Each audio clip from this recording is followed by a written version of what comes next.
Good afternoon, Cardinal fans.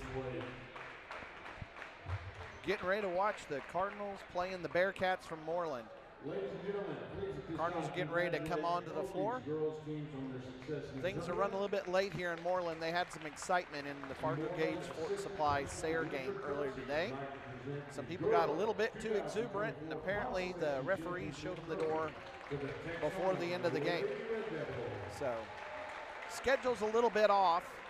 We'll see how much warm-up time our guys get. This game was supposed to start about 10 minutes ago, but it'll be getting going shortly. Cardinals are getting ready to come onto the floor.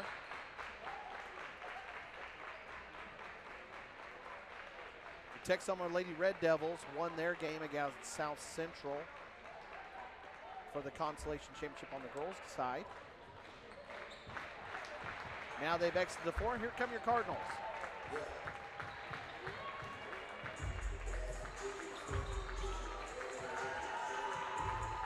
Looks like everybody made the trip.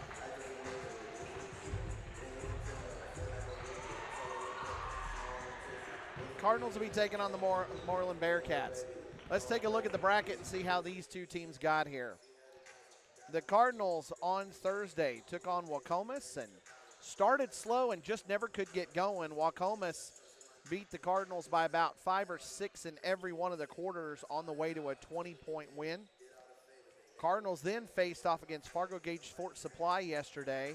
Started slow in the first half and then had a 23-point explosion in the third quarter. Doubled their halftime score of 23 points and ended up running away from it and finished strong against Fargo Gage Fort Supply. That puts them in this fifth place game. Mooreland took on a tough Merritt team who's ranked in Class A and took home the loss on their home court. Then yesterday faced off against Sayre. Sayre had some moments. I got a chance to watch that game in person yesterday, and Sayre wanted to push pace and had some chances and was able to get transition buckets, which I thought bodes well for our Cardinals. But Mooreland just had enough to be able to outlast Sayre. Sayre led several times in the game, but Mooreland finished things off, got the win, and that's how they find themselves in this Consolation Championship game. So the Cardinals started the season with 2 blowouts against the Bulldogs from Fargo Gage Fort Supply and then on the road at Buffalo on Tuesday. So 3-1 now on the young season, and we'll see how things work out here. This matchup against Mooreland's been an interesting one over the years. Last year, the Cardinals went back and forth with Mooreland, and by the end of the year, when the Cardinals had faced off with Mooreland, I think 3 different times, Mooreland's big man had really established himself and ended up being a huge factor in the game. And when they played in Enid for the Squirtle Festival, Mooreland really put it on the Cardinals. Cardinals could never get the shooting going, really struggled. That was last year, though. A whole bunch of players off of those 2 teams are gone. Cardinals graduated a host of seniors. Mooreland graduated a host of seniors, and so this is almost 2 completely different teams. We've got some players that had some experience from last year, but only bringing back 1 starter in Carson Peters. So 4 of the 5 starters for the Cardinals will be different. Almost the entire team from Merritt is different from the starting 5. 2 guys to watch from Mooreland. Caden Overton, who had 22 earlier in the tournament. That was his high for the season from what I have stats for. And then also joining him was Josh Krotz. I don't know who the starters will be for Mooreland today. We'll find out, but I don't know who the starters will be for the Cardinals. Coach TK did not give me a lineup. We'll see how things work out today. But no doubt we'll get the chance to see some interesting things on the floor from these Cardinals. Cardinals, so far in the young season, have used pressure quite a bit to get transitions. Hopefully in those transitions you get a lot of easy buckets, and then over the course of a game you want to put some psychological issues into the head of your opponent. Mooreland ran okay yesterday against Sayre at times, but then also Sayre had the team speed that when they got turnovers, they could get down the floor on Mooreland. It just didn't happen very much, and so Sayre wasn't able to get the win.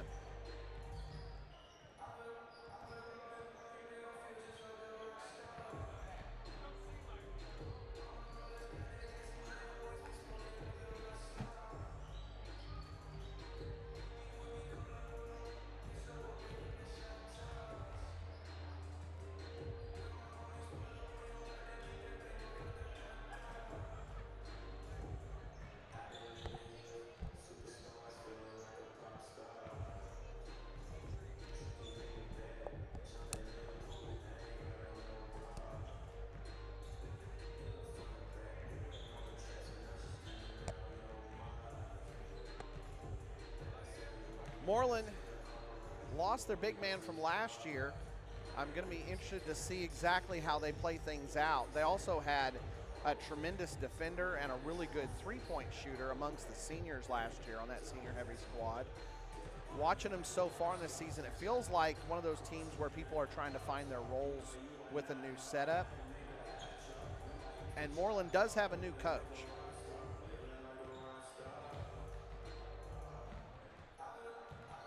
Connor Karp is coaching them this year, so things are a little bit different from that standpoint. So a little bit different systems. They've struggled a little bit on this year, though. The loss against Merritt was just one of several. They lost to Shattuck, lost to VARSITY. They did beat Fargo Gage Fort Supply earlier in the year at Fargo. Struggled a bit with the Bulldogs. Bulldogs kept it close, so on paper it looks like this should be a game that you favor the Cardinals, but the Cardinals struggled a little bit through a game and a half in this tournament. Not sure. Sometimes it's just the way those rims hang, and if we got guys that aren't used to shooting on a goal that's that far out away from the wall, sometimes things like that can affect it. Could be the bus ride. Mooreland doesn't have to travel at all. This is their home stadium, and Cardinals have to make it 2.5 hours coming over here, and by the third day you get a little bit punchy. But we'll see. Cardinals are warming up, getting ready. The Cardinals have shown quite a bit of depth. Coach TK has run quite a few people in and out on these games. Fowler's come off the bench and was a huge factor in game one. Jag Huffman came in and had some great moments yesterday. Mason Nelson came in both games and has hit threes coming off the bench. But it has been the starters going the majority of the way. Cardinals coming out of a long football season and in pretty good shape. It's not quite basketball shape, but so far fatigue has not appeared to be an issue as far as pressure goes. But the two games that really extended deep in this tournament, the Cardinals weren't able to keep the pressure going the whole way because of the way their opponents adjusted. But the third quarter hopefully gives us an indication, the third quarter against the Bulldogs yesterday, of what the Cardinals can do. I'm hoping to see the Cardinals get out and run on this opponent. And hopefully defensively we can shut down Overton. Against Merritt, over half the team points came from Overton and Crotts, so it could be big to get those two guys shut down. Not sure if there's anybody else that we can really expect points-wise. There wasn't anybody else who was really showing up in their highlights when I was looking through it, but we'll see. Cardinals have spread some scoring around. Yesterday, Carson Peters had a huge game. He had 16 in the first half and was a big factor in keeping the Cardinals ahead of Fargo Gage Fort Supply while the rest of the team was cold. Captains are heading out there for the Cardinals. It'll be Carson Peters and Jed Huffman. Caden Overton from Mooreland's out there. Sorry, we'll wait on these guys.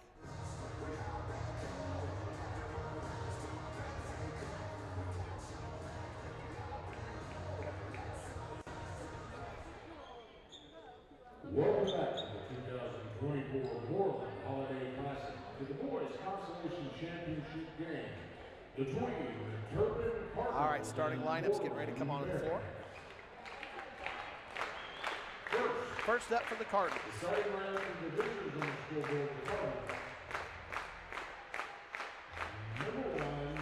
Number one, senior Jed Huffman. Number three, senior Carson Peters. Number 5, senior Elijah Navarro. Number 14, sophomore Max Garza. And number 25, senior Jackson Leonard. The Cardinals are coached by Tyler Carr, assisted by John Barnes.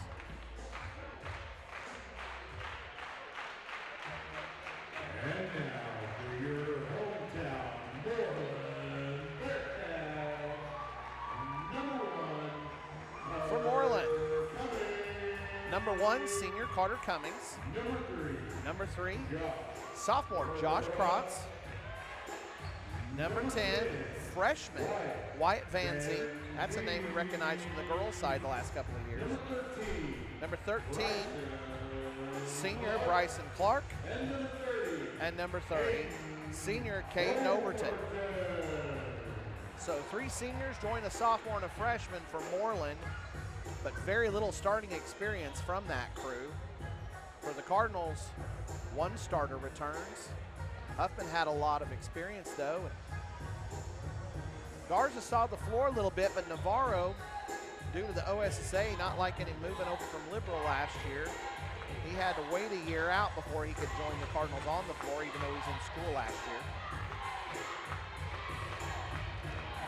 Peters is matching up with Cummings for the tip-off. Here we go with basketball. Cardinals get the tip. Leonardson and Navarro. Expect Mooreland to match up with us in a zone. Right now they're in a 1-2-2. Navarro and CP pass it back and forth. Now over the wing for Jet. Jet rolls over to the top, gives to Garza. Now it's back to Jet up top. Leonard's working inside. Against that 1-2-2, the high post will be a place that the Cardinals will probably try to attack. Navarro's got it. Cardinals are probing the top of this defense and looking for the weak spots right now. Huffman thought about it long 3, and he'll give it over to Navarro. Navarro made several threes yesterday. It's a miss. CP gets the rebound, but can't go the other way. And Mooreland has it. Navarro trying for the steal, just about gets it. And the Cardinals are unable to score on their first possession. Cardinals setting up in that box press. We'll see how Mooreland handles it. They struggle a little bit with Sayer at times.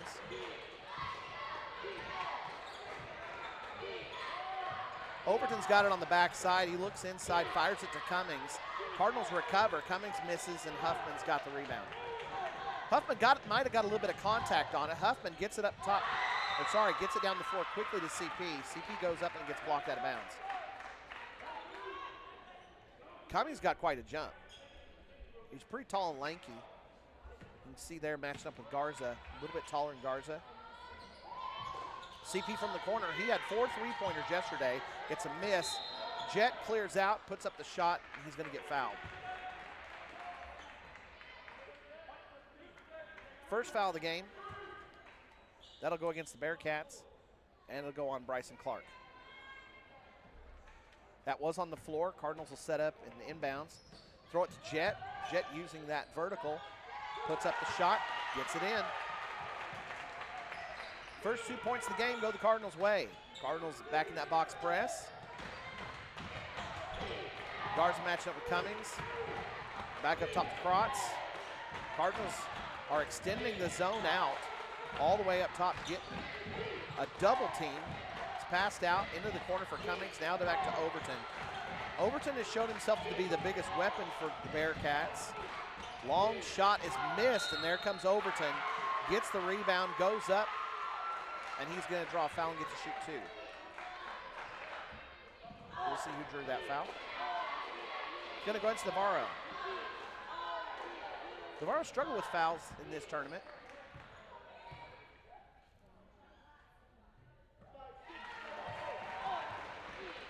Referees have called his number several times. Kept the senior on the bench a little bit during some of the games. Overton makes the first, misses the second. Navarro has the rebound, and the Cardinals are coming the other way. Navarro's got it up top.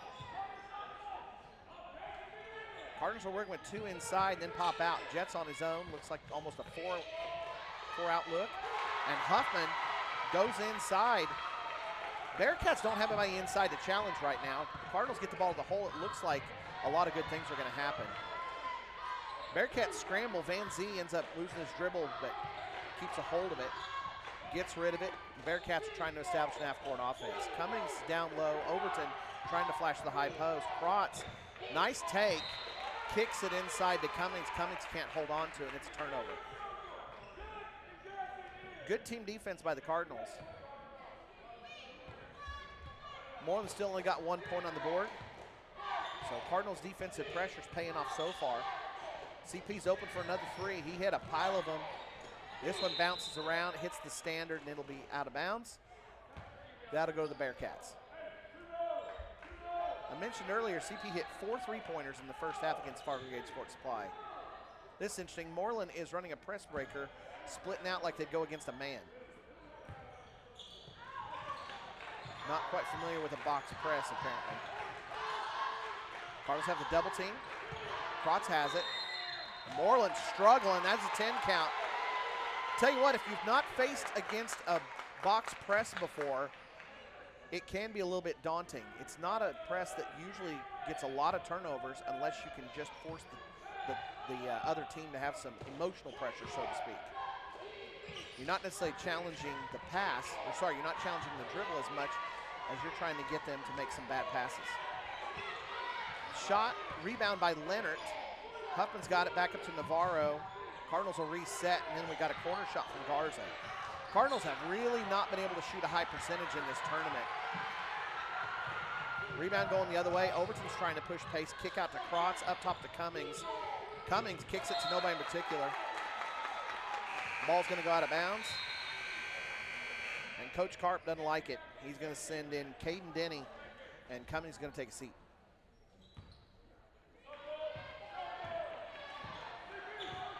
Denny's a big guy. We'll see if that changes up a little bit of how they defend the Cardinals, or what kind of offensive firepower Denny can bring to the table. Navarro's got it up top, draws the double team, kick to CP. Cardinals are really working it. CP is getting left open. He'll get that shot to drain. Jet finds CP behind, but the ball gets tipped away. Bearcats come away from it. Cardinals set up on defense again quickly. Oh, Garza's going to pick up a foul. He'd gotten into position, but then just didn't stop right in front of Vanzi. A little bit too much contact. Garza will pick up the foul. He'll go ahead and take a seat. Only the second team foul on the Cardinals. And Riley Fowler will come in for the first time. Riley wasn't able to take the court yesterday, but glad to see him back. Kick out to Krotz. Oh, Alvarado's come in as well. So Leonard to get a break, and Garza, as Alvarado and Fowler come in, and we've got something called. I think we've got a foul. Oh, Alvarado picks up a foul.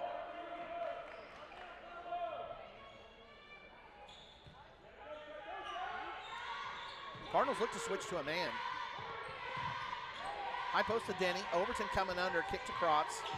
Krotz looking to drive a little bit, get to Denny. Fowler's going to reach over the top. No need for that. They caught him on the contact, and he'll pick up his first foul.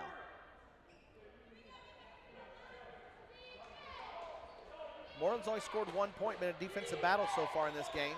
Kick to Overton. Overton takes power dribble, puts it up, misses it.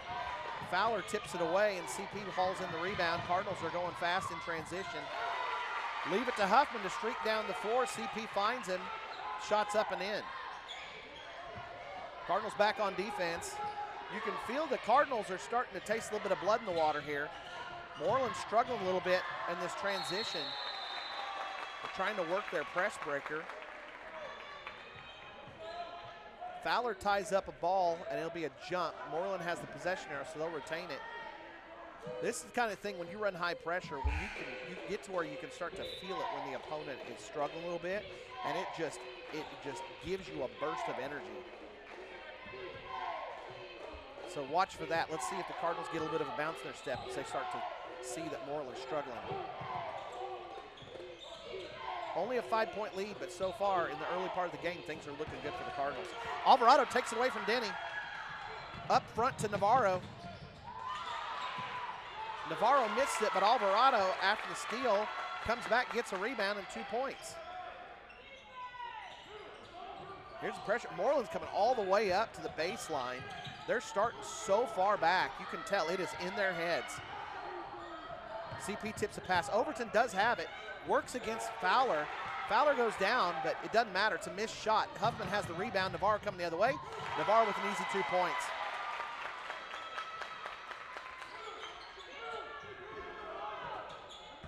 Whoop. Navarro got it tangled up. Van Zee takes a hard fall, and Navarro will pick up his second foul.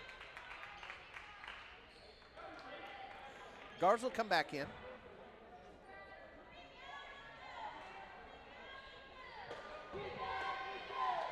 That is 5 fouls on the Cardinals, so Mooreland's in the bonus.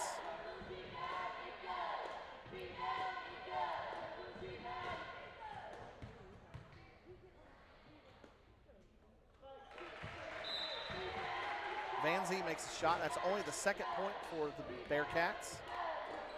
Both points have been free throws. Mooreland's not been able to put a field goal into the bucket yet. Van Zee puts up the second and makes it. Garza throws it into CP. Navarro came out, Garza came in. That'll protect Navarro with those 2 fouls. Garza on the wing, CP. Alvarado goes baseline. Euro step, puts up a little floater, and it's in. Cardinals starting to feel it here. Come to the sideline, Clark looking cross court. Mooreland trying to push pace here, and it's going to be a walk. Denny got the pass, went into a spin. Fowler had good position on him, and Denny ends up holding it as he brings the pivot foot up and tries to take another step. That don't work. And the ball's going the other way for the Cardinals. Huffman inside off the pass from Alvarado. Oh, looked like it was good, but bounced out.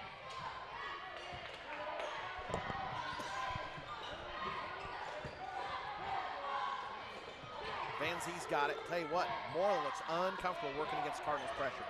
CP tips a pass off Van Zee, goes out of bounds, out of the Cardinals ball.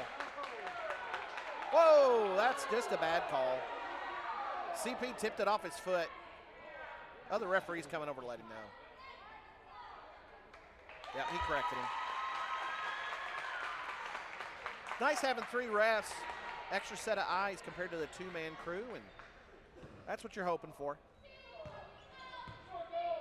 You want to see the black and white get all the calls right so the guys on the floor can take care of the game the way it's supposed to be made. CP's got it up top, over to Alvarado. Cross court to Garza. Fowler's working hard underneath. Huffman flashes. The pass is a little too high, otherwise he'd have been able to turn over for a shot. Garza nails a 3 off the pass from Huffman. Huffman's already got 2 assists. Cardinals are really doing a good job with the passing game. Overton works himself into a double team, but he's got a guy there to help him out in Clark. Overton's really working hard. Fowler's trying to draw the charges here. The official underneath the basket. That's twice now he's had an opportunity to call a charge if he wants it. He's going to let the guys play. Long shot's a miss. Denny's got the rebound. Overton's got it. Tosses it up top to Van Zee. Van Zee coming, but it was a 2-on-4. The Cardinals come back in a hurry. Cardinals are playing this game at a much faster pace than the Bearcats. It's a miss. CP went for the rebound. Couldn't quite haul it in, and Mooreland will throw it in from underneath the bucket. Leonard will come in. CP will take a quick break. Coach Carr bring him out to give him a little bit extra before the end of the quarter. Overton's got it. Quick shot. Bearcats just can't get any offense to develop. Huffman's got the rebound. He's coming the other way. Huffman will pull up. Looks like the Cardinals are going to play for the last shot of the quarter. Started a little bit slow, but the Cardinals' pressure started to mount. I'd wondered about that in the pregame, made some musings and some guesses, and so far, Cardinals are making me look kind of smart here. They're the ones doing all the hard work, though. Leonard kick out to Alvarado, wide open for a 3. It's a miss, but Garza goes for the rebound and gets it, but there's not enough time on the clock to do anything with it. Into the first quarter. Cardinals with a 15-3 lead, coming out big over the hometown Mooreland Bearcats. Huffman's got 6, 3 rebounds, 2 assists. Carson Peters hasn't got a point yet, but's had a lot of good open looks. He does have 2 rebounds and an assist. Elijah Navarro has a bucket, a rebound, 2 fouls. Garza has a 3-pointer, a rebound, a foul. Leonard has a rebound. Alvarado has 4 points off the bench to go with a rebound, a foul, and a steal. And Riley Fowler has 1 foul.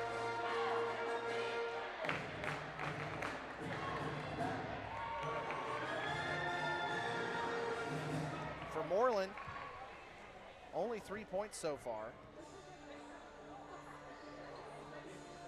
And Wyatt Van Zee's got 2 of them off free throws, and Caden Overton's got the other. So Mooreland's still looking for their first field goal.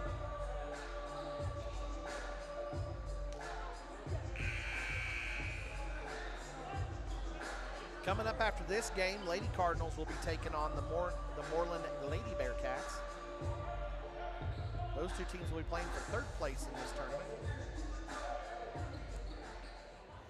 Coming back onto the floor. CP comes back after the short break. Leonard's out there. Garza, Fowler, and Alvarado round out the 5 for the Cardinals.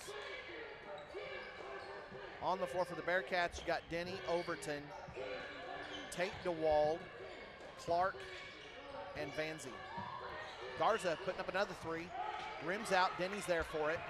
Clark's got it, Alvarado challenges. Cardinals are determined to make this thing hard on the Bearcats. Vanzy thought he had somebody underneath. DeWald had snuck in the back door, but Fowler was ready for it. He was coming, trailing the play, and knocked the ball out of bounds. Almost had a steal on it. Overton, jumper, rims out. Garza fighting for it, and Fowler comes away with it. Fowler kicks it up ahead to Alvarado. Alvarado gets a man to fly past him. Good head fake there, and Alvarado's got a quick 6. Fowler helped out a lot on that one with that rebound and started the transition the right way. Overton kicking it down quick. I tell you what, they really rely on Overton. He's a big part of keeping things in check for this team. Krotz went out early. He'd scored well earlier in the tournament, but right now it's Overton kind of trying to run the show, and Bearcats just don't really have any other complementary players that are stepping in to fill the gap beside him. There it is to Overton. He's looking for something, but the Cardinals are ready for him. DeWald looks for it. It's a miss. Alvarado's got the rebound. Alvarado's going to push in transition. He's got a man trailing him, but Alvarado with the Euro step.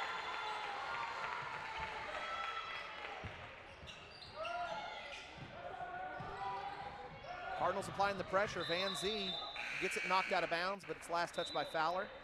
Jet's going to come back in. Alvarado take a quick break. He's having a heck of a game so far. Already 8 points for the sophomore. CP's harassing even on the inbounds. That's what it'll happen, folks.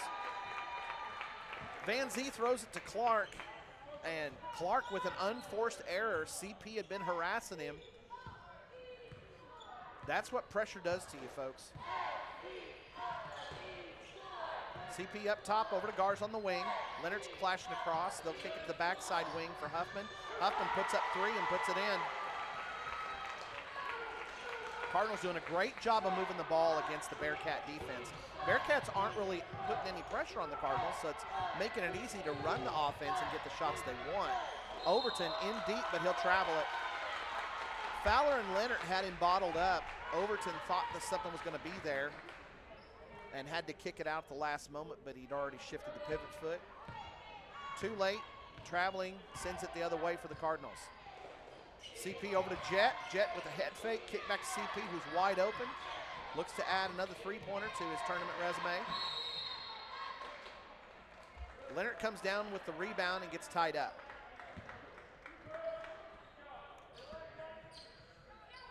Here comes that box press. The Bearcats are going to see that in their nightmares tonight. Overton up ahead. Garza tips it away, gets a steal. Garza coming the other way. Pass on the backside to CP, and CP gets onto the board. Nice job by the Cardinals again with the ball movement and finding their teammates. CP just about gets a steal out of it. Vanzy in a hurry. He gets a clear line to the bucket. Leonard was close by and challenged a little bit. Vanzy misses it. Leonard gets a rebound, and the Cardinals come the other way. Huffman cross court to Garza. Quick to the high post for Fowler. Fowler with the jump shot. Garza with a nice look there, and the Cardinals are rolling.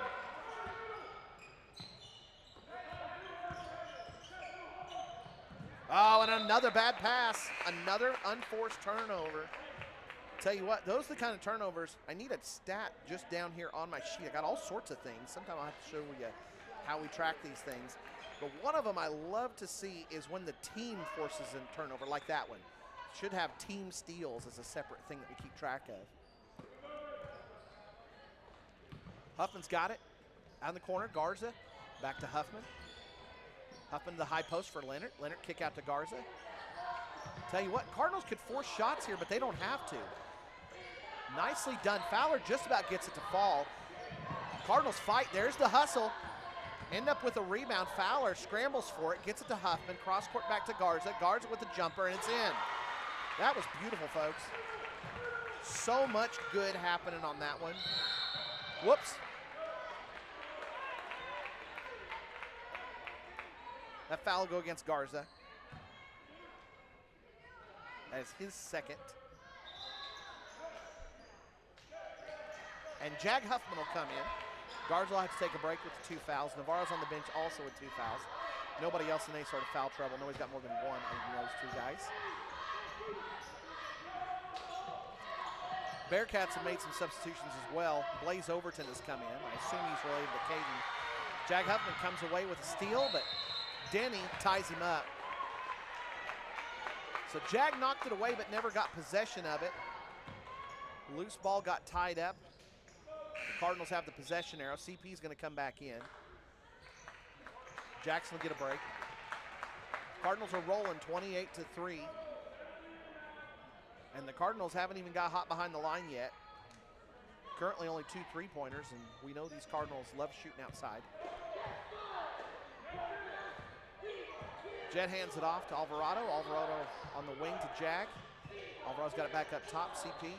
Jets rolling with Fowler. The 2 of them just spinning their way through the lane. And CP drains a 3. He had 4 of them yesterday. That's his first for today. 5 points in the quarter for Peters. Denny's got it on the wing. Gets it out to Vanzi. Alvarado shadowing him. Vanzi gets rid of it. Cummings just came in, goes for a long 3 and misses it. Alvarado is there to get the rebound and coming the other way. Jet saw CP trying to sneak into the post. Just about got him, but Denny came back and covered it up. So Jet and the Cardinals will restart it. Alvarado up top over to Jag. Jag's gonna take a long 3. It's a moon shot. CP saves it. Denny ends up with it. And here we'll see if the Bearcats can get their first field goal. Sure enough. But they weren't paying attention on the other end. Fowler had an open shot but missed it with a little bit of a challenge.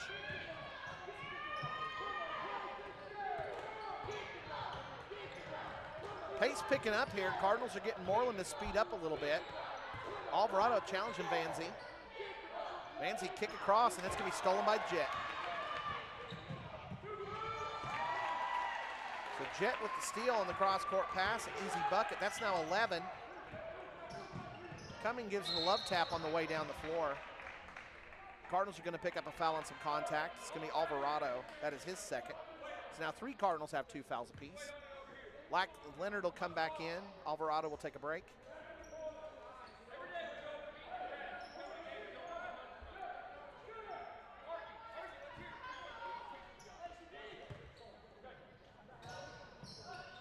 Vanzi has it over on the edge. Cardinals playing zone, but really extending it out here, trying to harass these Bearcats. Krotz is back in. He puts up a corner 3. He's hit those before, and here he goes with that one. And Coach Carr wants to take a timeout. So Mooreland's got 2 quick buckets, trying to claw their way back into this game. Haha, Bearcats clawing, you get it, right? But the Cardinals sitting on a really big lead here, 25 points. Coach Carr might be saying something to the Cardinals along the lines of, hey, don't let these guys get going. They are on their home court.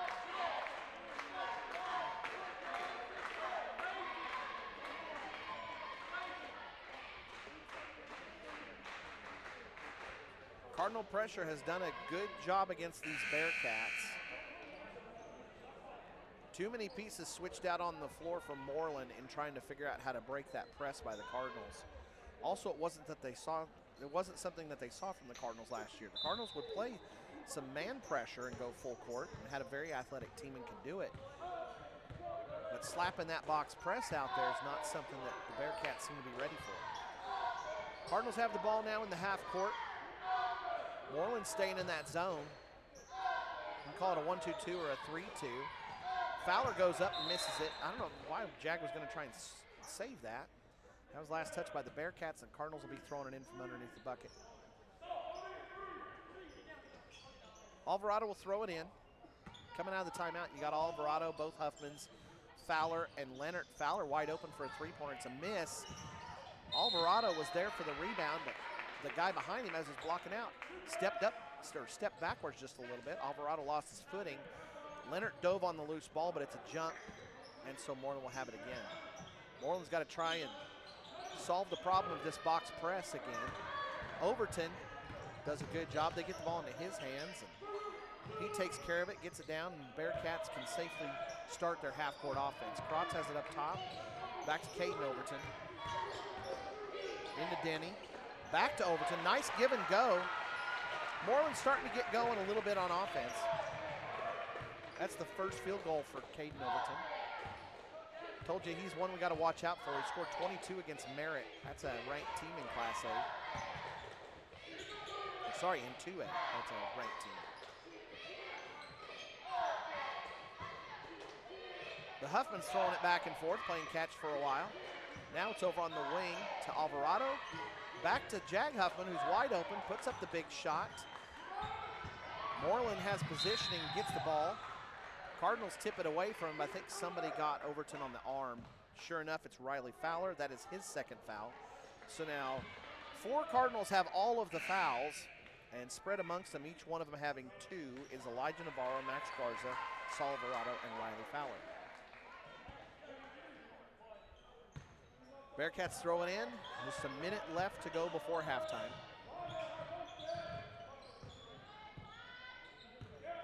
Cummings back to Overton, and Fowler steals a pass, but can't complete the possession before he goes out of bounds. Mason Nelson will come in. Mason's been good for some instant offense in several games this year. Mason loves putting it up behind the three-point line and has been able to make good on several opportunities this year. Cummings is going to put it up from behind the three-point line and drain one. Oh, sorry, that's Vanzy. Cummings is number 1. My apologies to Bearcat fans who might be watching. Alvarado on the wing, so it's 13-33 now. Cardinals' lead has shrunk to 20.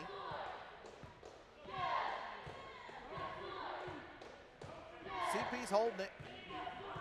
Mooreland's not extending the defense out at all. So the Cardinals get to choose when they start this offensive play. CP's got it, he's wide open, puts up a 3. Rims out, but Jet's there. Oh! Looked good, but just rimmed out. So Cardinals finally got the scoring going. Second big quarter for the Cardinals in this tournament. They had a 23-point quarter yesterday,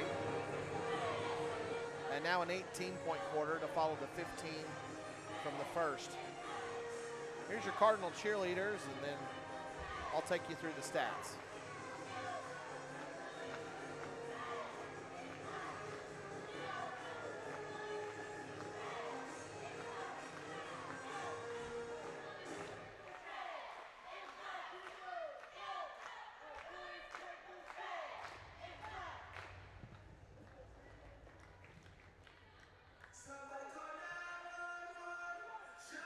All right, stats from the first half. 11 points for Huffman. One of those is a three-pointer. He's the only Cardinal in double digits so far. Huffman also has 5 rebounds, a steal, and 3 assists. Carson Peters has 5 points. One of those is a 3. 2 rebounds, 2 assists. Elijah Navarro has 1 bucket, a rebound, and 2 fouls. Those 2 fouls kept him on the bench much of the first half. Garza's got 5 points, one of them a three-pointer, a rebound, 2 fouls, a steal, and 2 assists. Jackson Leonard has 3 rebounds. Saul Alvarado has 8 points, a lot of those on transition. He's also got 3 rebounds, 2 fouls, a steal, and Riley Fowler has a bucket, 2 rebounds, and 2 fouls. Jag Huffman and Mason Nelson have also come in but haven't got onto the scoring yet or got any other stats for the stat sheet. Cardinals had 15-3 after the first quarter, and it was a long time before Mooreland even got a field goal. Once they did, though, things started to open up. Mooreland went on a little bit of a run, but still not nearly good enough. The Cardinals outpaced them 18-10 in the second quarter, and that gives us our halftime score of 33-13. We've been playing a feature about our esports team. The Cardinals esports team has gotten the opportunity to go to state, and so we got one young man who will be competing in college football, NCAA college football, And so we've got a feature made by our own Nia Moreno. So we'll toss it to that and then take a short break for halftime and be right back in a few minutes.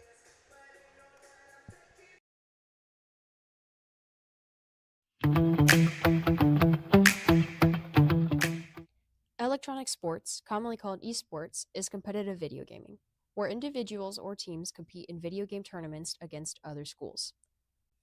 Turpin is in the OKSE League, Oklahoma Scholastic Esports. They have 3 types of tournaments: EOM, end of month, virtual series, and traveling. The EOM tournament is a 6-game champion series. The games cycle each semester. This semester, Turpin participated in Rocket League 3v3 and NCAA Football 25 1v1 and made playoffs in both.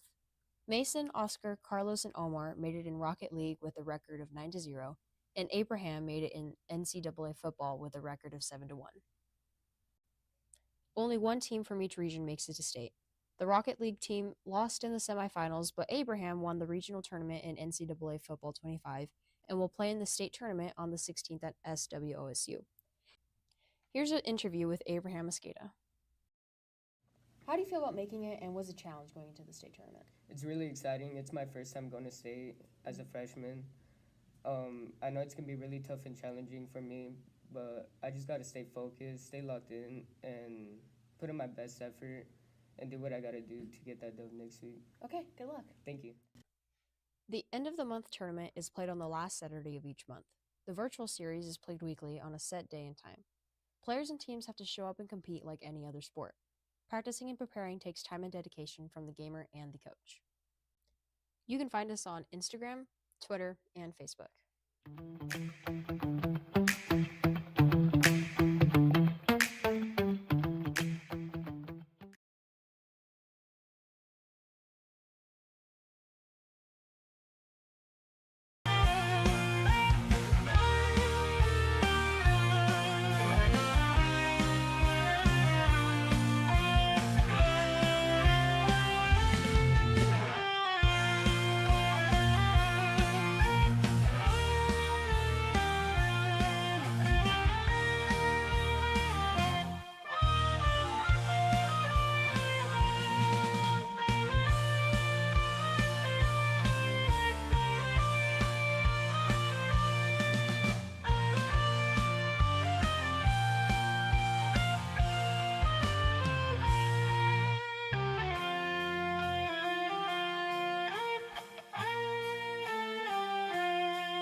All right, we're getting ready for the second half.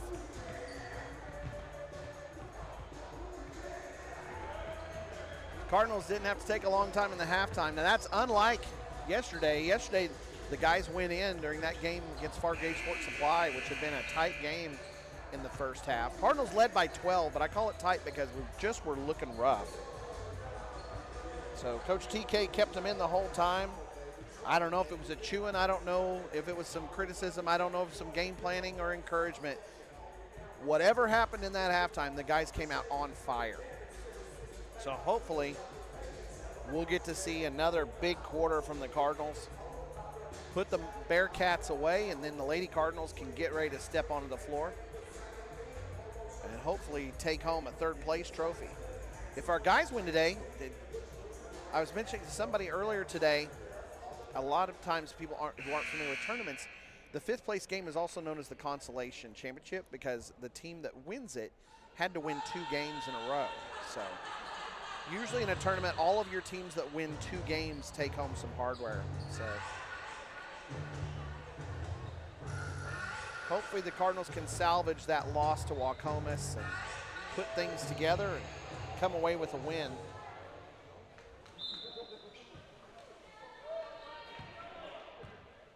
Waukomis, by the way, will be playing for 3rd place in the tournament after taking a loss to South Central. All right, Cardinals starting the second half. It looks like it's the starters that are out there. Mooreland changed up the defense a little bit. Looks like they might have switched to a 2-1-2, and we're going to have a 3 seconds in the lane call. So the starters are on the floor for the Cardinals. Navarro, Jet, CP, Max Garza, and Jackson. Cardinals back to that box. It's stolen by Garza after a tip. CP looking for an opening. He's got an open jump shot, and he'll put it in. So the Cardinals defense picks up right where they left off in the first half. Overton's got it up top. Looks like the Bearcats might have installed a press breaker. They're being very methodical here, which is one way to get through the box. A lot of people will run a box just to slow you down, and if you're willing to go slow and take almost your full 10 seconds to make the ball up the court, they'll let you do that. Cardinals have it in the half court now. Jet into the high post, kick backside. CP's wide open, putting up a 3, and it's in.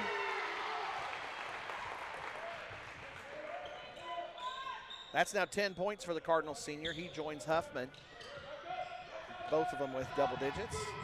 Cummings had the ball, and Carson Peters a little bit too over exuberant on that.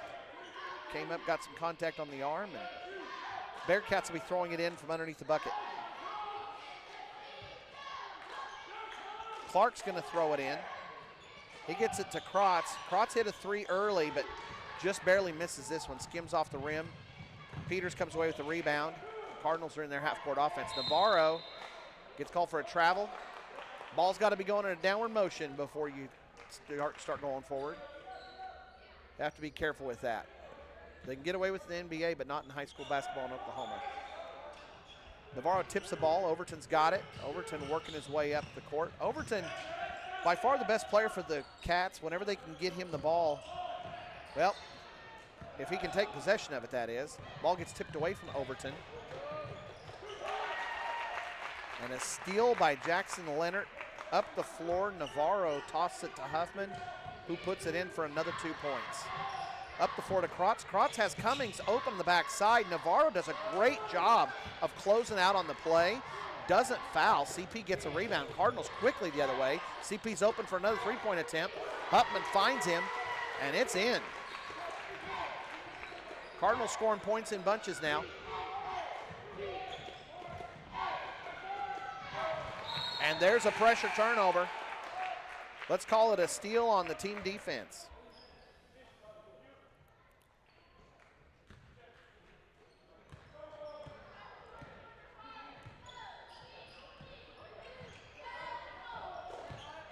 Leonard gets the ball taken away. Vanzy coming the other direction. Up front to Clark. Clark with a spin. Kick out to DeWald. DeWald puts up the shot and gets fouled in the process. That's going to go against Garza, and that'll be his 3rd. Alvarado will come back in. Alvarado was a huge spark off the bench in the first half. 8 points, 3 rebounds, and a steal. This pace really suits Alvarado. First shot for DeWald is in. Fowler's going to come in also. And Garza and Leonard will take a quick break.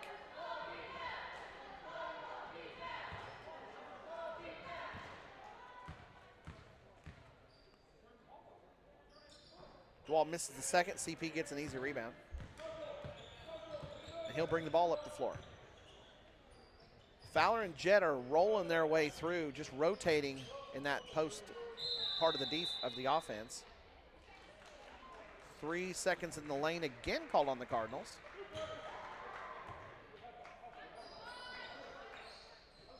Don't see it called much in high school basketball. Usually it's because somebody's camping out. And Fowler and Jett are rotating through, but just took a little bit too long, I guess, one of them. DeWalt's got it out on the wing into the corner for Vanzy. Back up top, Clark's got it, and they'll reset. Alvarado comes up to challenge Clark. Jett's challenging. Clark's got it into Overton. Overton with a nice jump shot, and it's in. Overton's leading the way for the Bearcats. He's got 5. That's tied with Vanzy. Navarro for a long 3, bounces, and CP goes for the rebound, but held on to it a bit too long and came down. Okay, they called that on Jett, sorry. That's Jett's first foul. Thought that was CP. Sometimes the two of them appear joined at the hip, and I got them mixed up there for a moment. DeWalt's got it in the corner. Back up top to Vanzy. Jett's extending out on Vanzy. Cardinals just harassing these Bearcats, and it's worked very well. DeWalt now back to Clark. Clark into the corner. Overton's working on the inside by his lonesome. Bearcats running a 4 out. Now they'll flash Krotz to the middle. Now nobody's in the lane. They're trying to extend the Cardinals' defense. The Cardinals doing a great job of hustling, making sure the three-point line's covered. Clark to Overton. Overton backside, shot by DeWalt. Nobody's there but Carson Peters for the rebound. That's his 6th. Huffman ends up with it. Bounces the pass off of the Bearcat. Carson Peters is there to recover it and gets an easy bucket. Peters is scoring now quickly in this third quarter, and that gives him a total of 15. He had a big day yesterday. I think scored 20. I'll have to go back and look. Oh, Overton might have sprained an ankle on that one. Turnover by the Bearcats.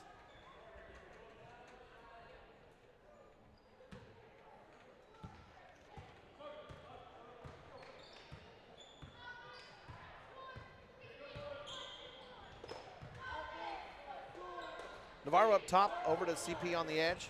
You'd think they'd guard CP a little closer now that he's got 3 three-pointers. But they don't. CP picks up another one.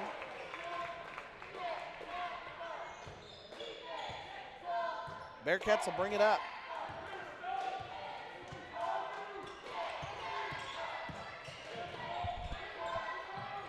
Vanzy with a long shot.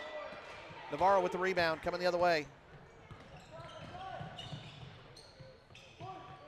Navarro gonna go right into the middle of that lane. Nobody challenges him. He puts up a jumper. It's a miss. Alvarado fighting for it. Fowler comes away with the rebound.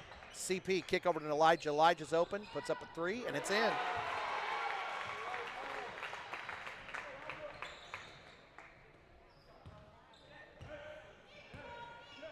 Tell you what, maybe it's just this. Let me see. Would that be the west side goal that the Cardinals are a little bit cold on? Because, man, they are filling it up on the east side.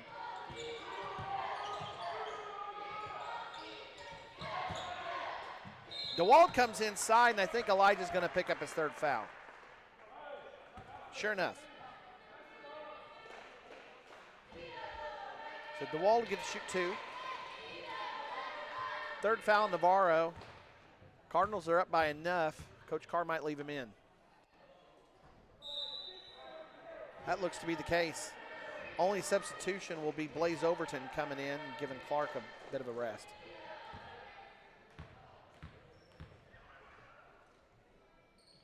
DeWalt makes the 2nd. That's now 4 points for him. Cardinals will go the other way. CP's up top. Mooreland's sitting back in that 2-1-2. Kind of a bold choice when you're going against a team that's made this many three-pointers.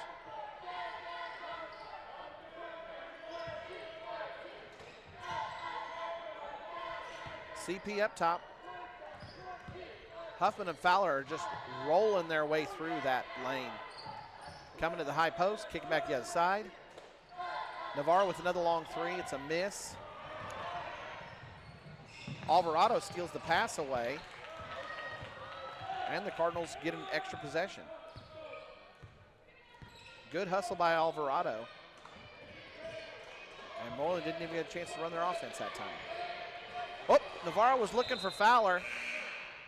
Fowler was clearing the way for Huffman to roll over the top and didn't see the pass coming toward him.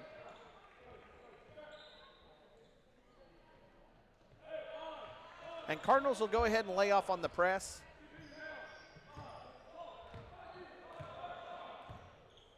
So the Cardinals will call off the dogs, so to speak, on the Bearcats and pull back into half-court D.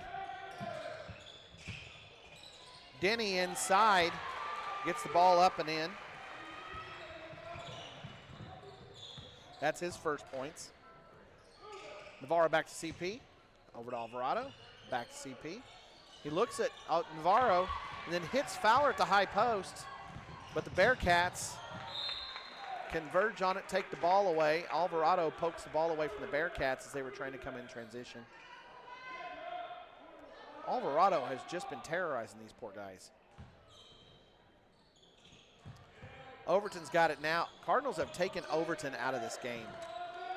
He was the biggest scoring factor that I was worried about, and the Cardinals have held him to 5 points. Huffman comes away with a rebound. The Cardinals are in transition.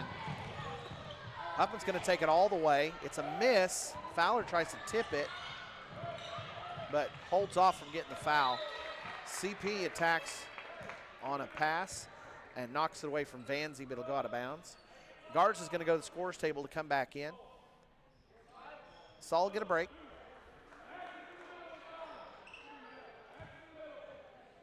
Cardinals readjust on defense. They'll stay in a 2-1-2. They've been really extending that thing out a lot.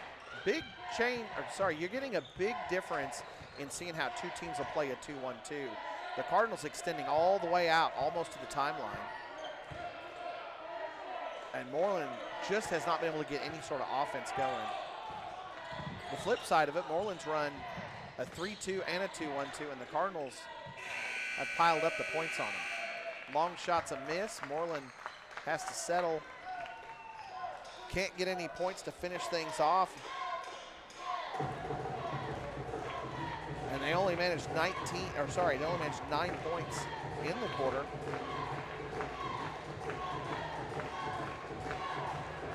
The Cardinals put up another 18-point quarter. So the Cardinals 2 straight 18-point quarters while only allowing 10 in the second and then 9 in the third. Cardinals putting it on Mooreland here on their home court and on their way to finishing this tournament with a 2-1 record.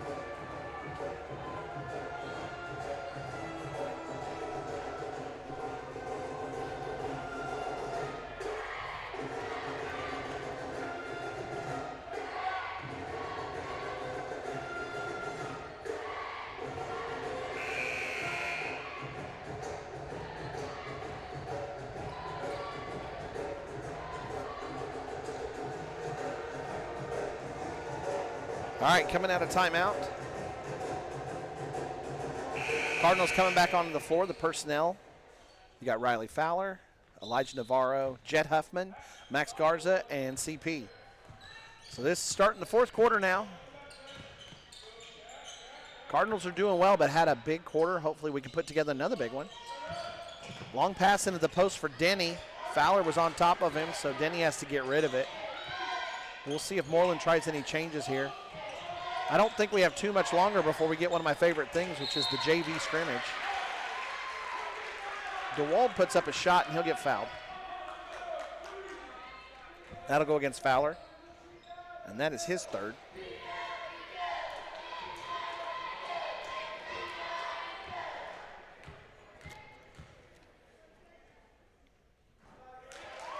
DeWald puts the first free throw in.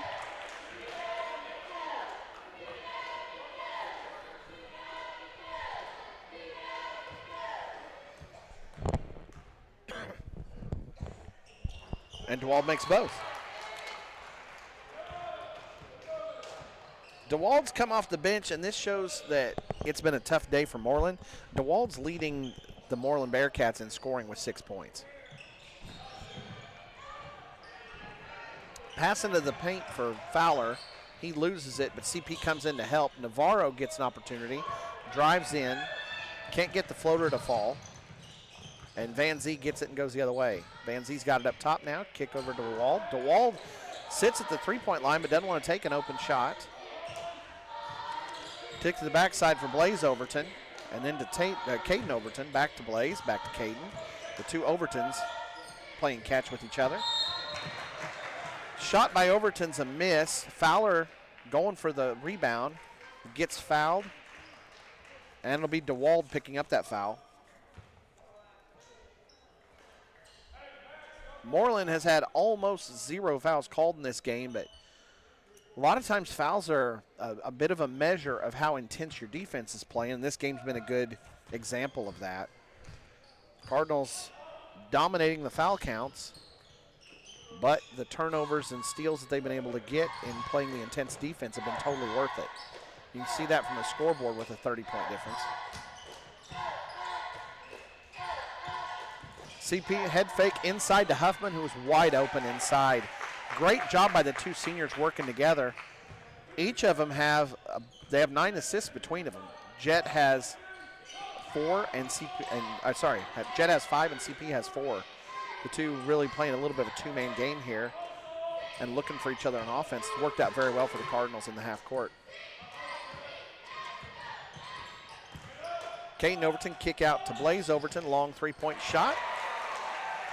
And the moon shot finds a home at the bottom of the bucket.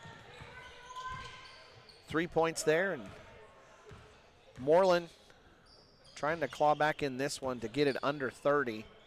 It's no fun getting blown out on your home court, much less in your tournament that you're hosting. Garza's going to put it up. It's a miss. DeWald is there for the rebound, and now Caden Overton going the other way. Van Zee has it. Van Zee challenged by Jet. Now Caden Overton coming in. CP's right in front of him. A nice job by Blaze Overton, streaking through the lane. He puts up the shot. It's a miss. Carson Peters has the rebound. That's 8 for him. Up front to Alvarado. Alvarado puts up the shot. It's a miss. Bounces around. Leonard's fighting for the rebound. I think he's going to get called for a foul.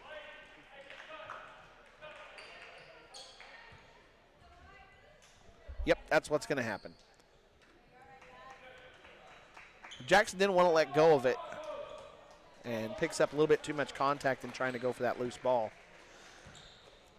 Jett will take a break. He might be done for the day, and Elijah Navarro will come in.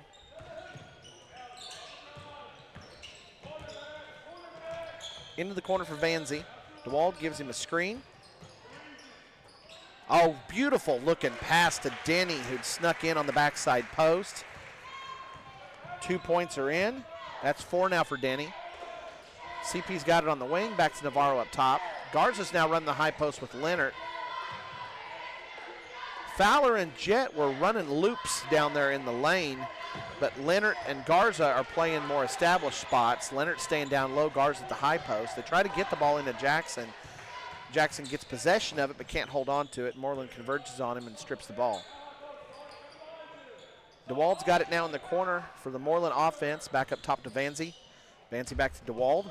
Hand it off to Caden Overton. Overton trying to drive inside. Now outside to DeWald. DeWald puts up a three-pointer, rims out, and Garza's there for the rebound. Third rebound for the sophomore. Kick out to CP, and Carson will walk it up the court. Garza's setting up at the high post. Now we'll see a rotation. Jackson up top. So they're just, two of them are on a carousel working their way around the lane. Navarro and CP play catch, then over to Alvarado, who's wide open. CP's left open for too long, so he'll go ahead and try for a fourth three-pointer. Doesn't get it to fall, but Alvarado is there for the rebound and puts it in. That makes 10 points for the sophomore. He joins Huffman and Peters in the double-digit club today. Ball gets stripped. Alvarado gets the steal. Kick ahead to Navarro. A little bit too hard. Navarro saves it, but the Cardinals will have to run half court here.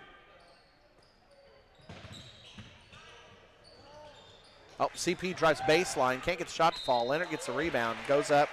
Gets a shot blocked, but it's because of the contact, and Jackson gets to shoot 2. Mason Nelson and Jag Huffman are going to come in here.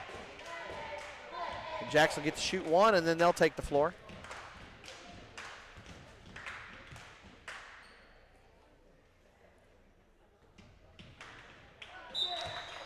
Jackson makes the first. That's his first point of the day.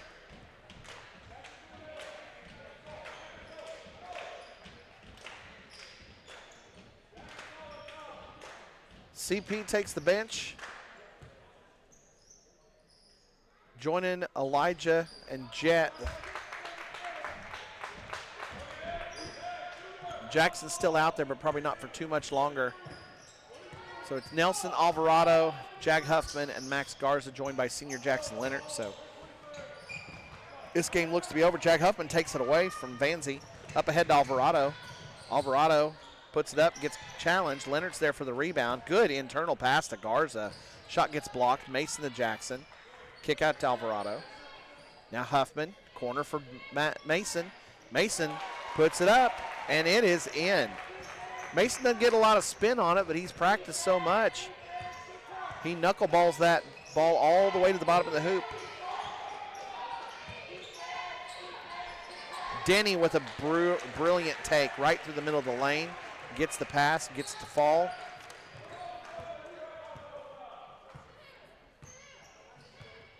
And Denny now is tied for the team lead in scoring off the bench. He's got 6. Huffman's got it up top. Alvarado now in the wing. Over to Mason. Mason holds it, then back to Jag. Garza and Jackson are just running laps down there in the lane, trying to create an opening at the high post. Mason looks at it. I think we're going to have an official timeout.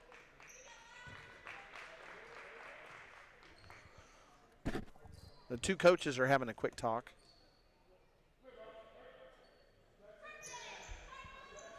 And Turpin's going to use a timeout, partly for substitutions and to talk something over.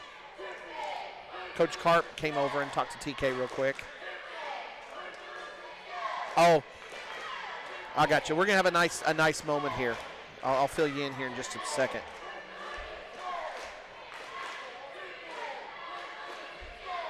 So I'll fill you in on exactly what's going on.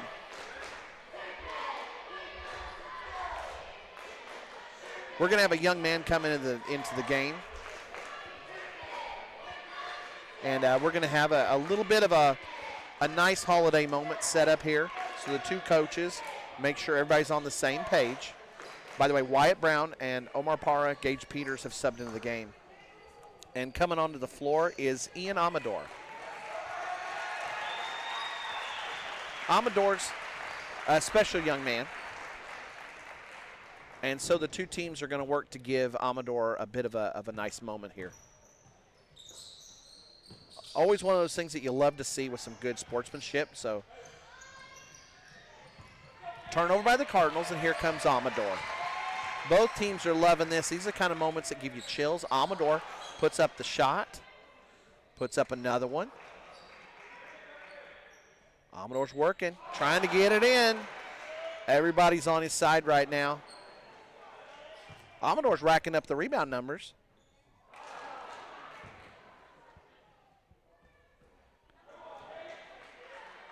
You're going to see a big cheer. Congratulations, Ian. Good job, young man.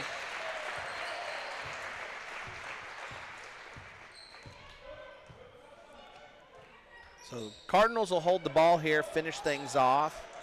Ian is all smiles, and so is the crowd. Not the way the Bearcats wanted to go on the scoreboard, but still a reminder that a lot of things are bigger than basketball. And sure, we get a lot out of the competition. A whole lot of the youngsters. The Bearcats have emptied the bench, and a whole lot of youngsters, bunch of freshmen out there. And Bearcats are going to go the other way. We're going to see if Ian can get another score. He's coming in transition. Puts it up. Ian gets his own rebound. I tell you what, the guy's going to end up with 10 rebounds if we're not careful. There's another one goes up. And it's in. So Ian's picked up another bucket. Not too often that both sides are cheering at the same time in a basketball game, but you've got the chance to see it twice here at the end of this game. Cardinals are going to pick up the hardware. Bearcats take a tough loss on their home court. They'll have to regroup. It's very likely these two teams will see each other again. I don't know the schedule well enough, but I'm pretty sure that we actually have them scheduled to meet in Merritt in January. But that'll finish things off here. The Cardinals with the big win, 60-32. Give me just a moment to finish up tallying my stats, and I'll take you through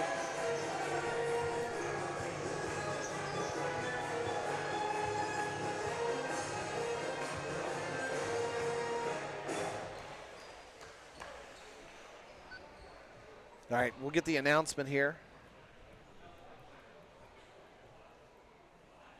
Cardinals will gather in a trophy for this one. Congratulations to both teams on their success in the tournament. This time, Mooreland High School principal would like to present the boys' consolation championship trophy to the Turpin Vs.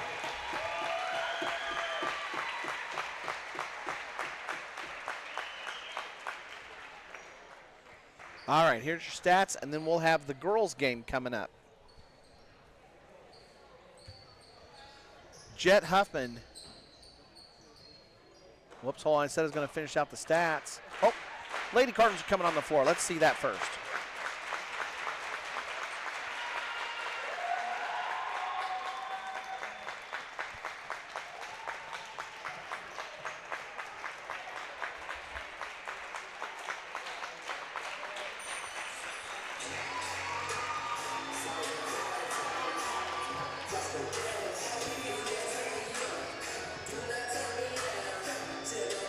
All right, here's your stats.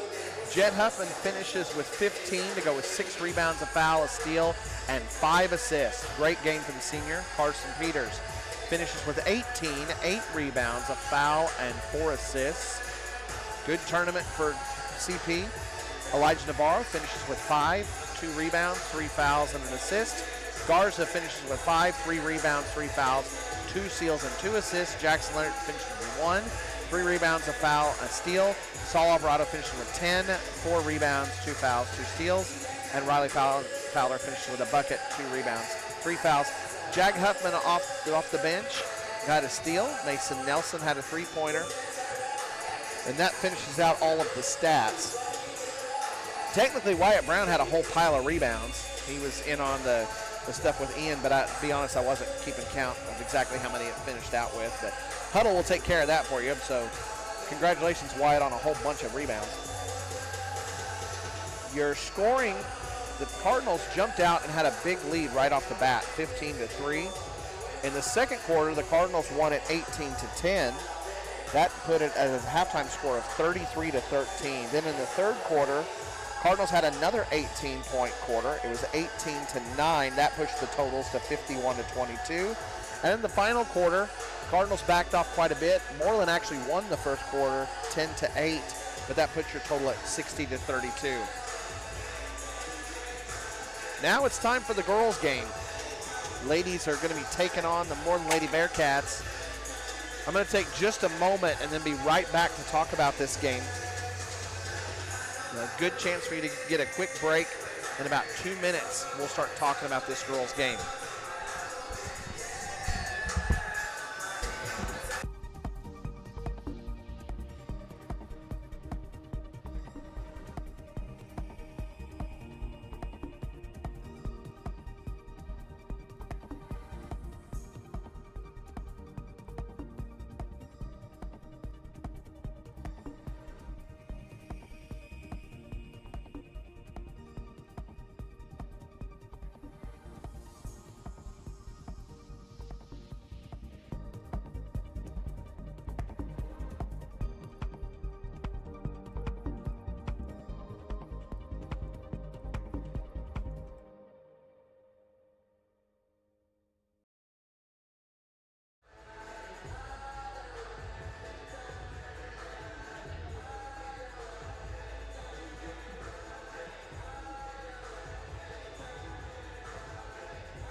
All right, we're back for the girls' game. Had to take just a moment there, get everything all gathered up. We're doing back-to-back games for the second time this tournament, but we didn't get the chance to do that yesterday. We had a really long break yesterday. So the Cardinals are taking on a very familiar opponent from last year, but boy, do they have the changes this year. A lot of people moved on from both of these teams, and these two teams had 5 different matchups last year, and Mooreland came away the winner in all of them. The Cardinals led in 4 of the 5 games and in the second half, but Mooreland was able to pull it out in some of those games, and a couple of them, Moore was able to pull away, including at the game at Merritt. But this is one of those games that the Cardinals would love to get a little bit of revenge. They got the chance to do that yesterday, facing off against the Texoma Red Devils. It's time for starting lineups. I'll talk more about history after this. Jada McGowan, number 1, the junior. Number 3, Alyssa Peters, sophomore. Number 3, senior Macy Strain. Number 10, junior Tatum Boyd. And number 11, senior Megan Weber.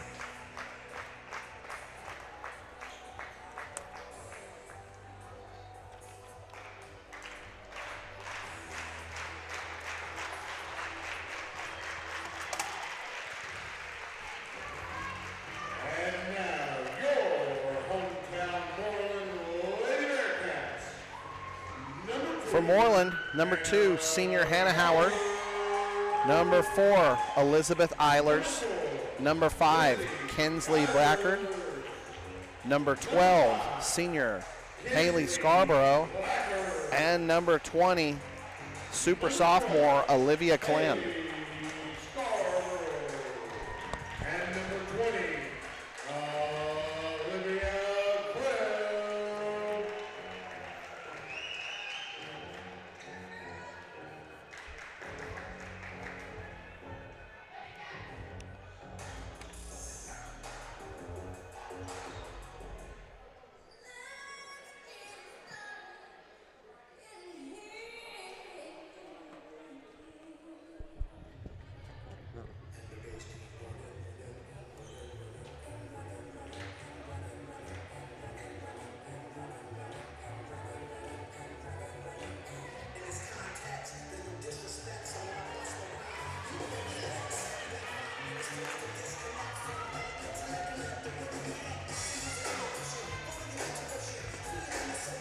All right, getting ready for tip-off. Very curious to see how this thing plays out today. Whole bunch of people back for the Cardinals who started last year, and a lot of changes in the lineup for the Lady Bearcats. Blackard's got it. The Cardinals are starting out man-to-man. Yesterday, they went toe-to-toe with the Merritt Oilerettes. And the man-to-man was working out well for them, especially in the first half of the game when they were tied up with Merritt. Blackard hands off to Clem. Clem's one of the biggest scoring threats for Mooreland. She can fill it up, and she loves shooting threes. Cardinals have McGowan on her today. Blackard over there. Takes a screen from Scarborough, but doesn't use it. Clem's now got it. McGowan's trying to stick with her. Screen means she switches off with Peters. Blackard mentioned a lot of screens here by the Bearcats early on. Nice pick and roll there, but it's a miss. Nobody's ready for the rebound, though. Eilers gets to go up twice, now a third time, and makes it on the 4th attempt. I think Cardinals were afraid of foul trouble there. So Eilers just got to keep bouncing it off the rim, gathering in a row rebound and putting up the shot, and McGowan's going to pick up her first foul. She's really struggled with foul trouble in this tournament.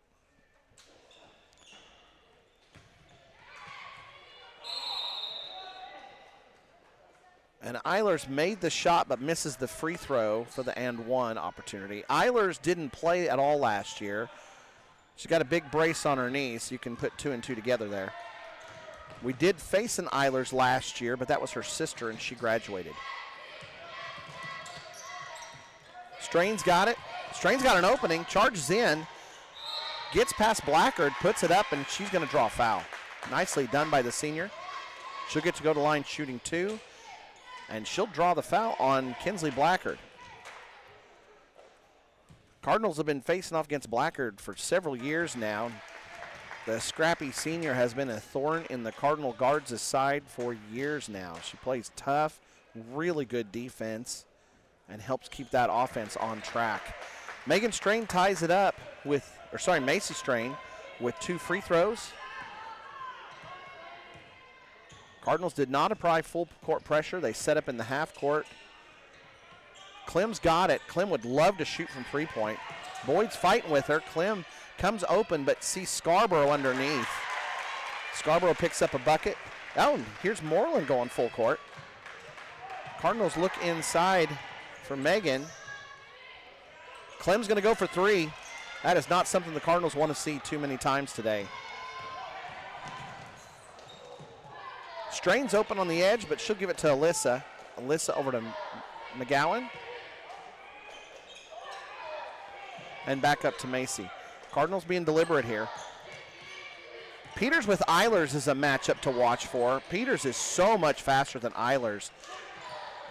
McGowan gets a rebound after a miss. Kick back up top. And Strain's got it. Cardinals will reset. Peters is open for a three-pointer. It bounces loose. Eilers has it. Tell you what, if they're going to have Eilers try to guard Alyssa in man-to-man, this thing's going to get interesting. That's a huge mismatch, not mishmatch, of speed. Cardinals back in the man-to-man. Mooreland really working that offense, trying to free people up using screens with Eilers and the other bigs.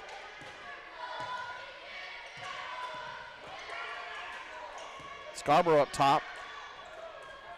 They go to Hannah Howard, and her shot gets blocked by Jada McGowan. Boyd comes away with the rebound, and Megan, in transition, shot gets blocked by Olivia Clem.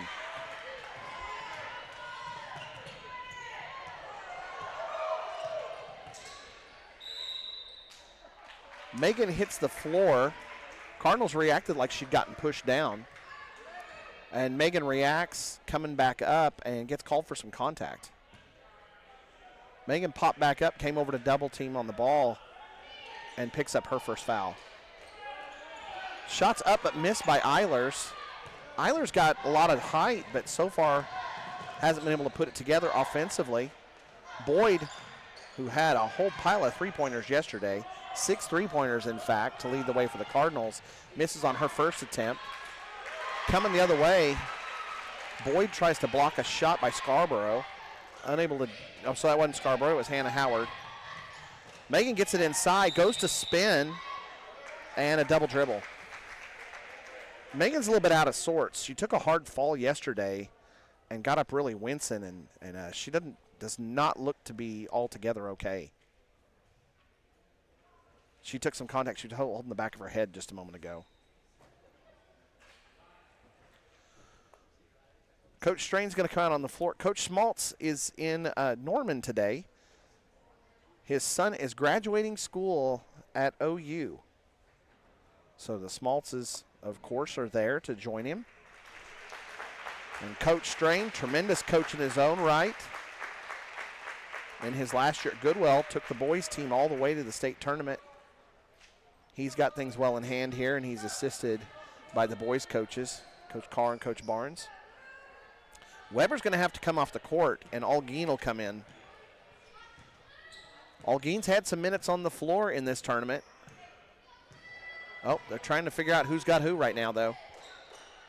Howard's got it on the edge, guarded by Algeen. Now back to Blackard.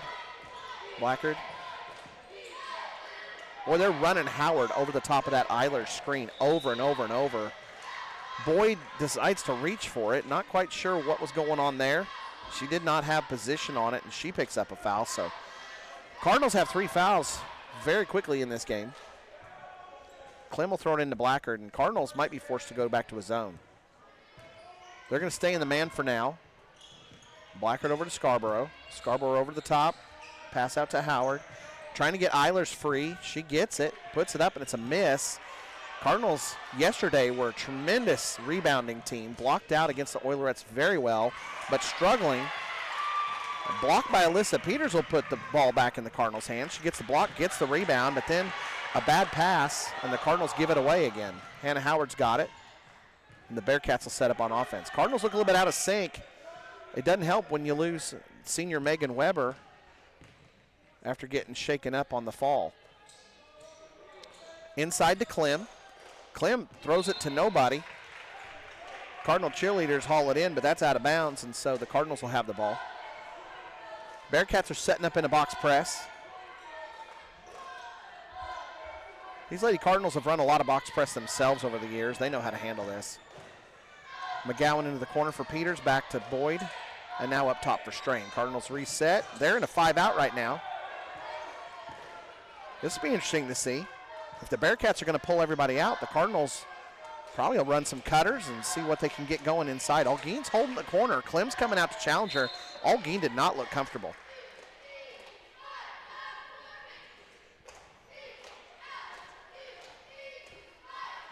Clem's probably the best player for the Bearcats, and Algeen had a little bit of a look on her of what in the world am I going to do over here in the corner with her on me. Boyd's got it up top. Challenged by Howard. Bad pass. Blackard's got it. Strain coming down trying to challenge and blocks a shot out of bounds. I don't know how many times we're going to get to say the words Macy Strain with the block, but we got it right there. So that took away the possible transition bucket. Mooreland does retain possession. Kick to Scarborough. Clem set up inside, but Blackard's open for a backside three-point attempt. Strain with a fantastic block out, gets the rebound, and it's coming the other way. So with Weber on the bench, Strain has stepped up here. The senior trying to help get things going here for the Cardinals. Long cross-court pass to Boyd. Boyd working against Howard, who's doing a good job sticking with her. And Peters wide open for a three. It's a miss. Scramble, but Blackard comes away with it, and the Cardinals will go back on defense. Into Eilers. Peters challenges, goes for a block, but gets called for the contact. Peters' body language, she thought she had nothing but ball, but the whistle indicates that she had too much contact. 4 Cardinals have a foul at this point. Nobody with more than one, but McGowan, Peters, Boyd, and Weber all have one. Eilers makes the free throw. Cardinals are going to have to get some points. This defensive battle so far, 7 points is enough to have a big lead. And now 8. As the Cardinals only have the 1 bucket. Yesterday, and the Cardinals lose the ball again. Several times the Cardinals have lost the ball just bringing it down. So the Bearcat defense, the pressure is working. Eilers goes up. Boyd affects the shot, but Eilers is able to get her own rebound and put it in. Eilers' size just too much inside right now for the Cardinals. Long pass the backside for Boyd. Boyd pulls up for a jumper. Eilers' side. Oh, Olguin takes it away from Eilers. And Peters in the scramble. A nice job by Yanni there, giving the Cardinals an extra chance, but the Cardinals unable to capitalize on it. And it'll stay 10-2.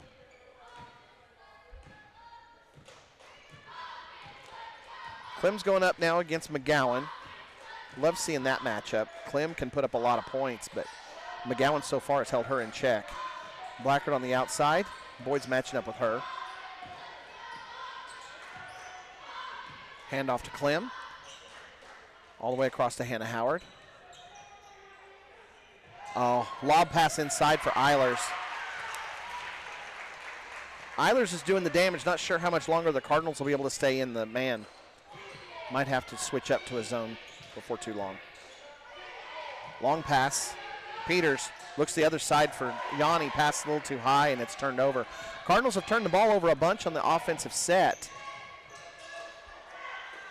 Howard from the outside. Long shot. It's a miss. Strain has the rebound. 35 seconds left. Cardinals have a chance here to set up an offense and run what they want. Strain has it in the corner. Finds Peters at the high post.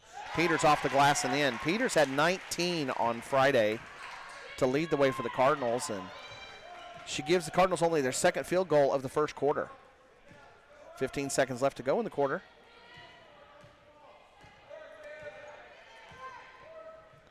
Blackard over to Scarborough. Howard back to Scarborough, out to Blackard. Blackard puts it on the floor, but takes too long and no shot.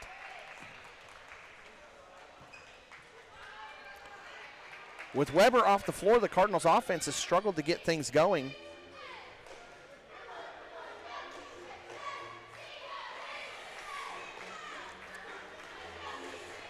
Here's your Cardinal cheerleaders, and then I'll give you some stats.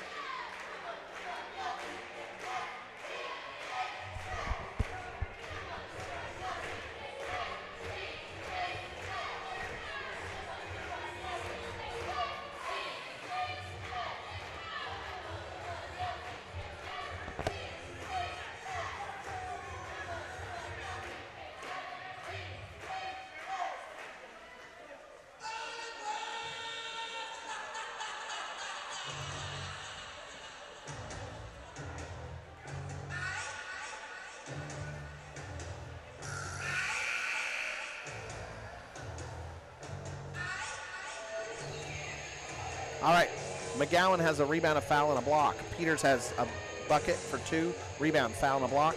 Macy Strain has 2 free throws, a rebound, and a block. So 3 blocks by the Cardinals in the first quarter. Tatum Boyd has a rebound and a foul. Megan Weber has a foul, and Yawning Allgain has a steal. Weber's coming back out on the floor. That's a good sight to see. So the starters are back on the floor. Strain, Boyd, Peters, McGowan, and Weber. Weber's got it right now. And another turnover in the half-court set. Ball goes out of bounds, a little bit too high for Strain to haul it in. Alyssa Eilers has come in. She's a freshman. Elizabeth Eilers is a sophomore.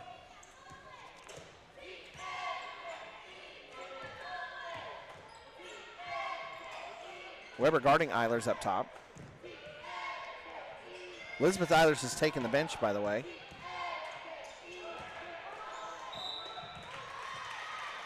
McGowan gets a rebound and a foul on Mooreland. Eilers with the foul. That's only the second foul called on Mooreland. Been a really clean game so far.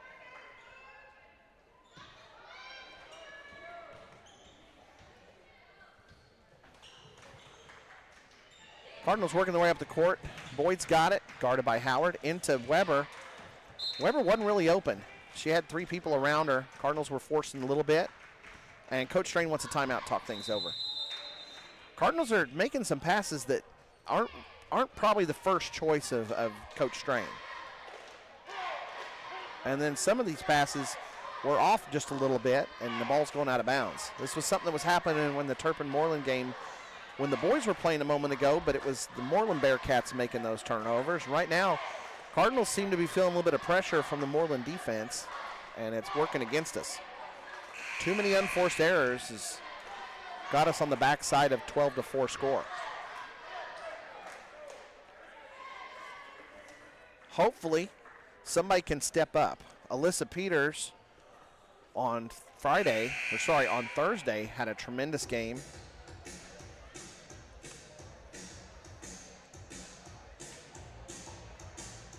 Against Texoma, she had 19 points. Megan Weber added 13, and Macy Strain had 9, and Jada McGowan with 6. But Alyssa Peters, Cardinals were able to get the ball to the hole and draw a whole bunch of fouls against Texoma, and so 19 points for Peters. Yesterday, when they needed her, it was Tatum Boyd. Tatum hit three-pointer after three-pointer after three-pointer. That's a turnover. I'm not sure. Okay, whatever.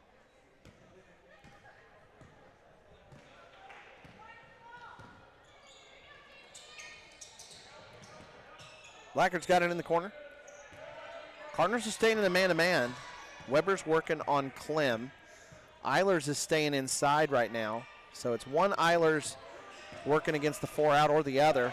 They tried for a pass to Clem. It got tipped away, and then Clem got lost behind the Cardinals defense. Takes the pass and puts in 2 points. McGowan up floor quickly to Boyd. And another pass thrown out of bounds by the Cardinals.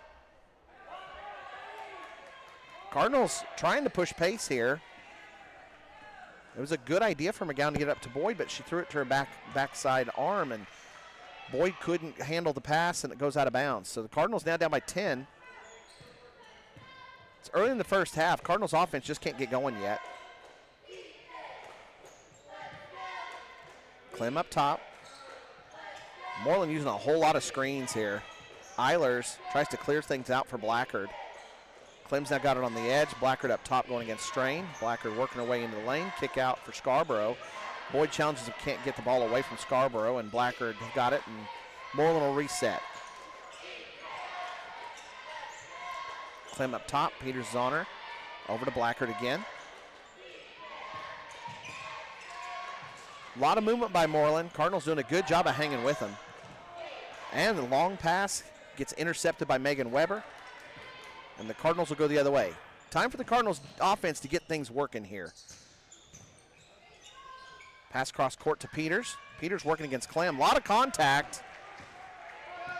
Referees aren't calling much for fouls. They're really letting the teams play. Weber blocks a shot out of bounds. 4 blocks by the Cardinals. Like I said, they're really letting the girls play. Nobody's in any foul trouble for either team. Nobody's got more than one. And 2 teams are playing pretty clean. Just playing hard, playing good defense, and neither team with more than 14 at this point. Definitely a defensive battle. Howard's got it on the wing. Strains on her. Clem tries coming across. A lot of contact as she pushes her way through. Clem from the outside going for 3. Strain does a good job setting up for it, gets a rebound, and the Cardinals are going the other way. McGowan looks to Peters, who is coming in transition, but again, an ill-advised pass ends up in the blue jersey's hands. Blackard's going to get tripped by McGowan.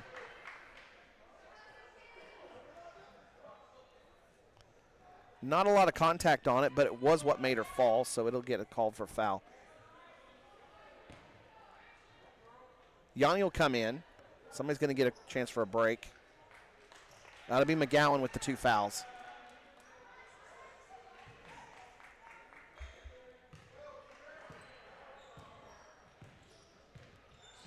Cardinals will stay in man-to-man. Scarborough on the outside. They try pick and roll to Clem, and Boyd steps under it, gets the steal. Cardinals going in transition, up ahead to Peters. Peters working her way through, finger roll, and it's in. Great job by Peters. Cardinals did well pushing pace that time. Showing they can run on the Bearcats now. Hopefully they can get a couple more times to do that here in the quarter and get back into this game. 8-point difference right now. But that's more than double the Cardinals' score so far. Cardinals offense has been asleep so far. Pass to Hannah Howard over the top of the screen. It's a miss. Gets tipped around, and Yanni Algeen comes away with the rebound. Strain's got it, bringing it down. Boyd's setting up on the outside. Now she'll come through as a cutter. That clears things out. Weber's got it now. Now Peters has an opening, drives all the way, gets fouled. And she'll draw a foul, I think, on Clem. Sure enough. Coach Toon for Mooreland not liking that. You may remember Coach Toon. He coached at Fargo Gage Fort Supply for years.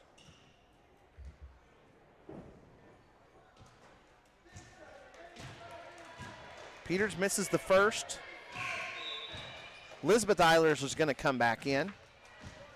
And Alyssa Eilers will take the bench.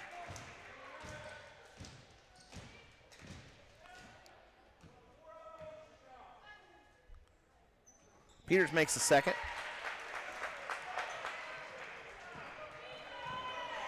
Blackard bringing it down. Elizabeth Eilers setting up inside.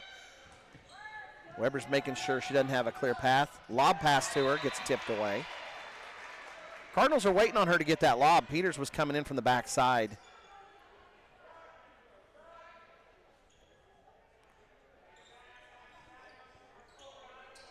Scarborough will throw it in. Blackard barely gets it. Yanni challenges but can't get it. Scarborough up at the top, now to Blackard. Algeen doing a good job of staying with Blackard. They're trying to free up Eilers inside. Eilers really battling with Weber on the inside. Long shot's a miss. Boyd comes away with the rebound. And Boyd's going to go ahead and push deep and then Skim it outside, then kick to Weber. Peters has a chance for a jumper. She wasn't quite ready for that pass from Weber. I think she was looking for Weber to go a little bit further. Weber challenges. Eilers clearly had it, and Weber wasn't going to let it go. Weber's going to pick up a second foul. That's the first, oh, sorry, that's the second Cardinal with 2 fouls. She joins Jada McGowan.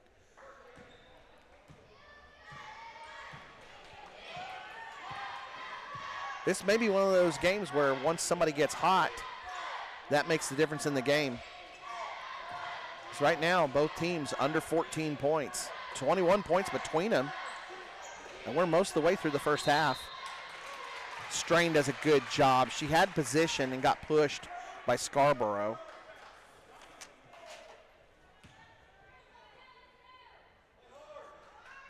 Nobody for Mooreland has more than 1 foul.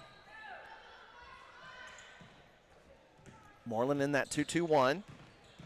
Strain challenges, makes him come up to guard her, and then easily gives it to Peters. The Cardinals get into the half court. Boyd in the short corner, kick out for Strain. Strain, oh, that could have been called a travel. Thankfully, it's not. Clem gets a rebound, tries to kick it, but Boyd is there. Boyd gets the steal, turns around, drains a jumper for her first points of the game, and the Cardinals are back within 5. Uh-oh, Hannah Howard got left alone, but she's not going to take the shot. Blackard guarded by Boyd. They're trying to free up Eilers. And a double dribble by Blackard. Coach Toon's going to take a timeout and talk things over.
Cardinals working up the court against the 2-2-1. No damage there.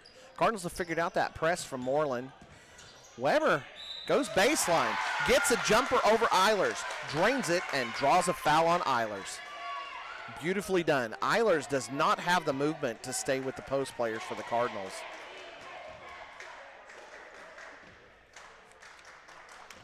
That's a matchup the Cardinals can really take advantage of if Eilers is going to stay in, and that is her second foul.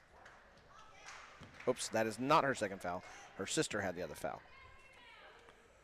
Weber puts it up, bounces around. Weber challenges, or sorry, McGowan challenges. Can't quite get to it. And Mooreland will come the other way. Cardinals back within 3 now.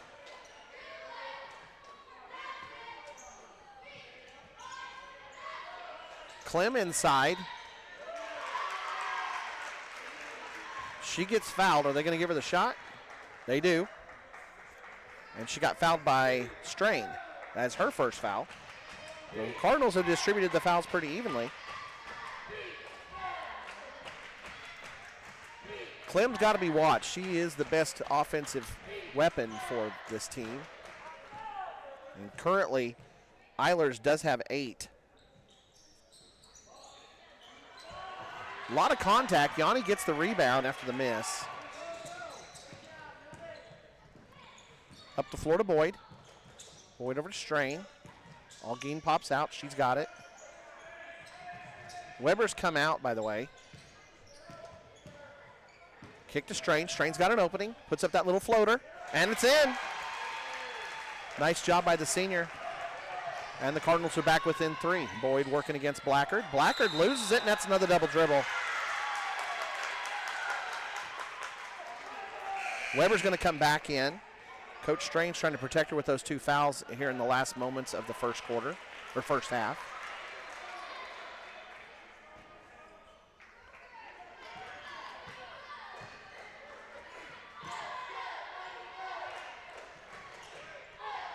Oh, here we go. Opportunity. Megan gets the second foul called on Eilers. That's the danger if they're going to go that 2-2-1 press. If the Cardinals get through it, and especially if they get that ball in Weber's hands, she's more than willing to go challenge Eilers. So 2 fouls on Eilers. That's big. And the Cardinals are back to the formula that helped them to beat Texoma. Push that ball into the paint, get it up close. Oh, Eilers is coming off the floor, and she looks to be in pain. She fell after contact with Weber.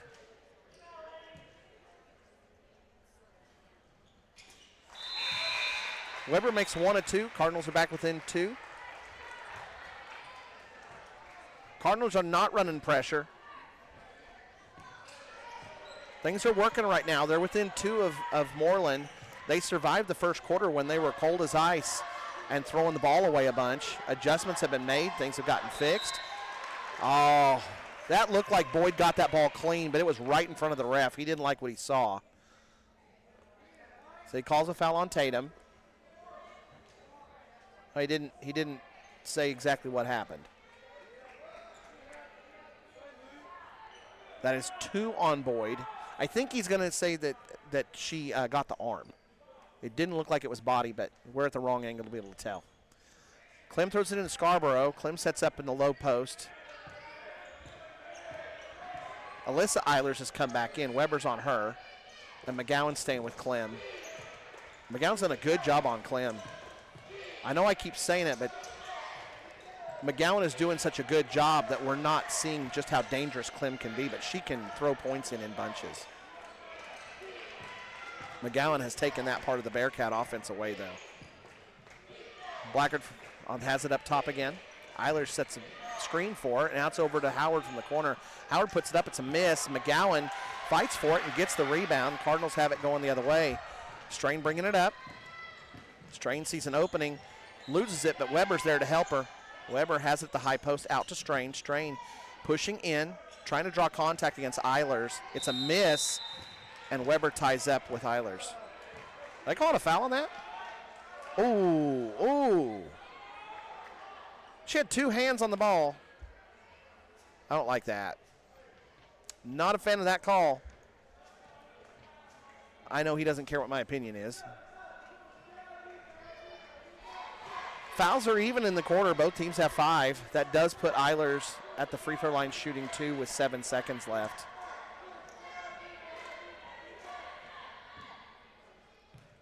So the Cardinals had an opportunity to tie the game up, and now Mooreland has an opportunity to extend the lead a little bit. Eilers makes the first.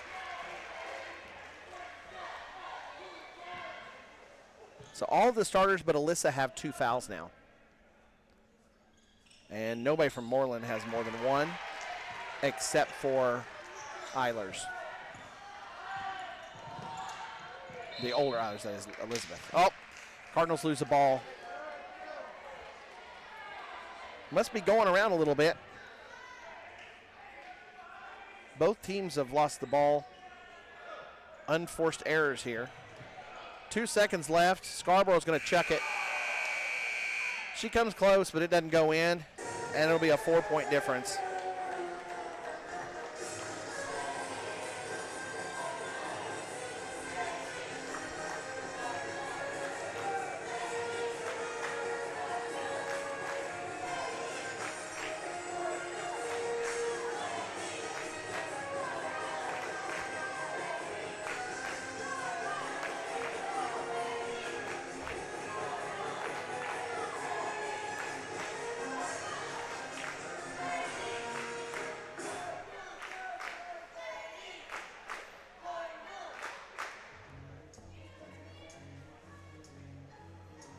All right, your halftime stats. Jada McGowan has 3 rebounds, 2 fouls, a steal, and a block. Alyssa Peters has 5 points. 1 of those is a free throw, a rebound, a foul, and a block. Macy Strain has 4 points. 2 of those are free throws, 2 rebounds, 2 fouls, and a block. Tatum Boyd has a bucket, 2 rebounds, 2 fouls, and a steal. Megan Weber has 3 points. And she was out a bunch of the first quarter after the hard fall and getting shaken up. But she does have 3 points, 2 fouls, a steal, and a block. Yanni Algeen has 2 rebounds and a steal, and nobody else has been in the game yet. 12-4 at the end of the first.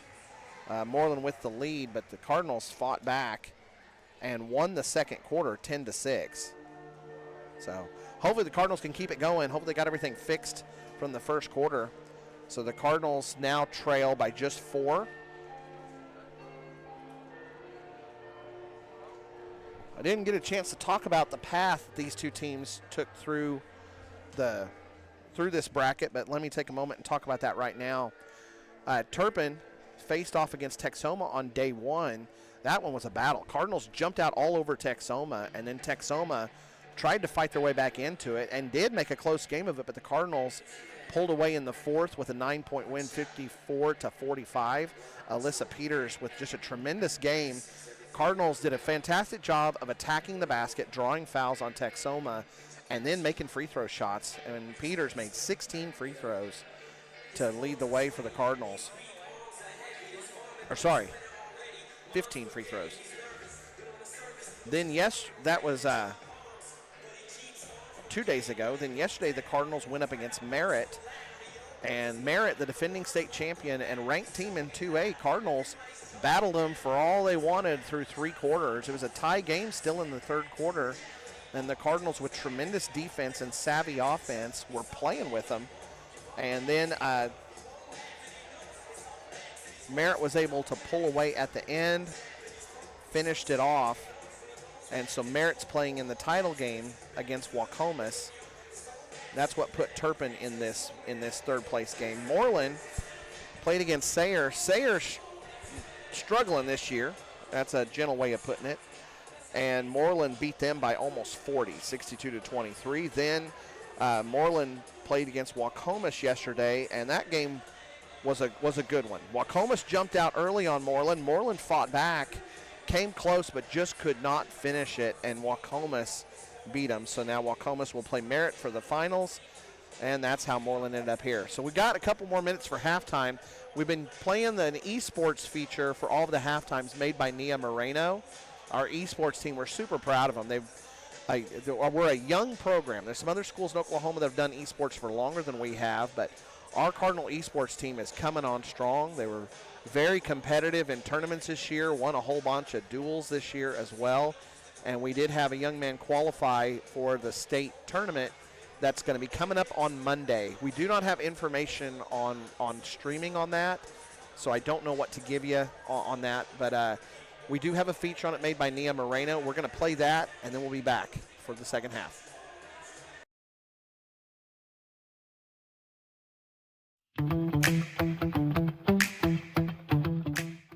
Electronic sports, commonly called esports, is competitive video gaming, where individuals or teams compete in video game tournaments against other schools. Turpin is in the OKSE League, Oklahoma Scholastic Esports. They have 3 types of tournaments: EOM, end of month, virtual series, and traveling. The EOM tournament is a 6-game champion series. The games cycle each semester.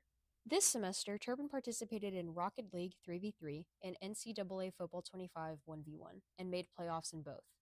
Mason, Oscar, Carlos, and Omar made it in Rocket League with a record of 9-0, and Abraham made it in NCAA football with a record of 7-1. Only 1 team from each region makes it to state. The Rocket League team lost in the semifinals, but Abraham won the regional tournament in NCAA football 25 and will play in the state tournament on the 16th at SWOSU. Here's an interview with Abraham Mosqueda. How do you feel about making it, and was it a challenge going into the state tournament? It's really exciting. It's my first time going to state as a freshman.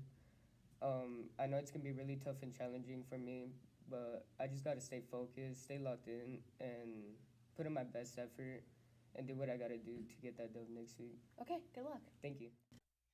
The end of the month tournament is played on the last Saturday of each month. The virtual series is played weekly on a set day and time. Players and teams have to show up and compete like any other sport. Practicing and preparing takes time and dedication from the gamer and the coach. You can find us on Instagram, Twitter, and Facebook.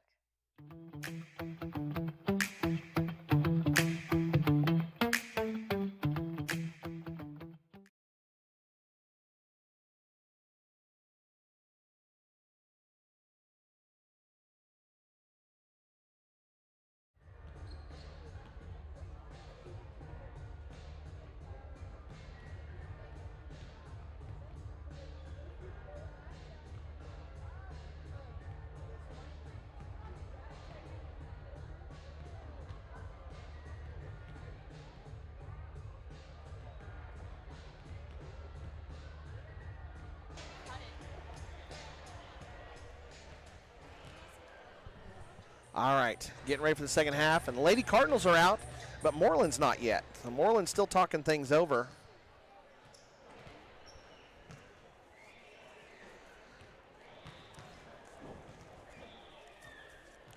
Tell you what, I am encouraged that the Cardinals made it through that first half, and as things were struggling a little bit in the first half, folks. Let's admit it. We were having some hard times. We were throwing the ball away, and then when Megan went down, it was looking pretty dicey. Thankfully, she's able to come back. Cardinals start getting things figured out. Tell you what we're due for. Either we start attacking the hole and picking up fouls, or we start getting somebody hot from behind the three-point line. Macy's had some opportunities and has hit some threes in this tournament. Tatum Boyd, of course, yesterday just went ham, hitting 6 3-pointers. So maybe we can get one of them freed up. Alyssa can shoot as well, and Megan really has a fantastic shot. So we got a lot of opportunities to put that ball in.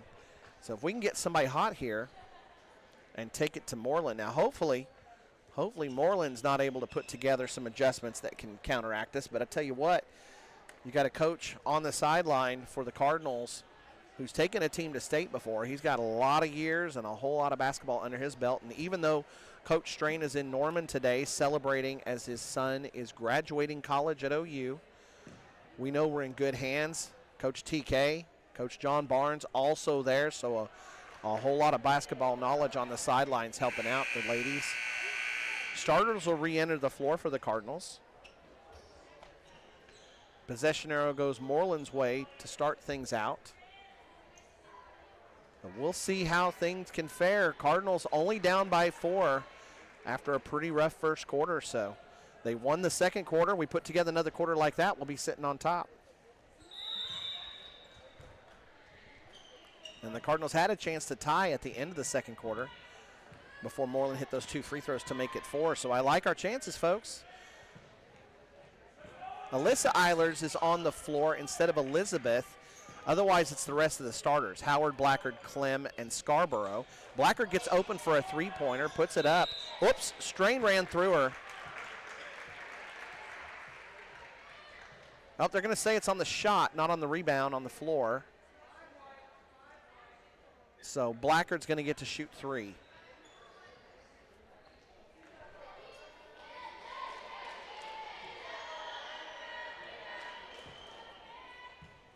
Yeah, Strain ran into her pretty hard. I was looking at the replay just to be sure. We're working on the ability to be able to show you replays. We're just not quite ready for it yet, and we don't want to put it out there and have a bunch of mess-ups. Blackard misses the first, misses the second.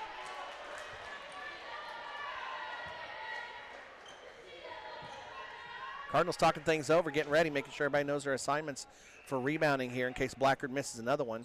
Blackard makes the third. So it's a 5-point lead. Weber quickly through the defense and draws a foul. So the Cardinals have had a lot of success in this tournament with driving to the hole. And Megan Weber getting a chance to put up some points from the free throw line, and Hannah Howard will pick up her first foul.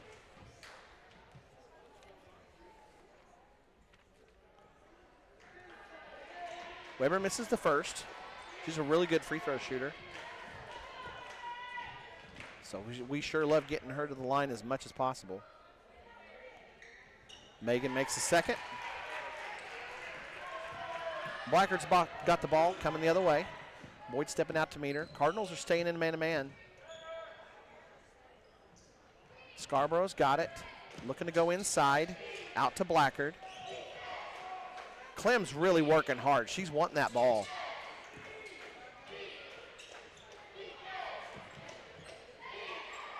Up top to Blackard. Blackard's open. It's a miss and a rebound by Boyd. Howard tries to get a hold of it, but unable to do so.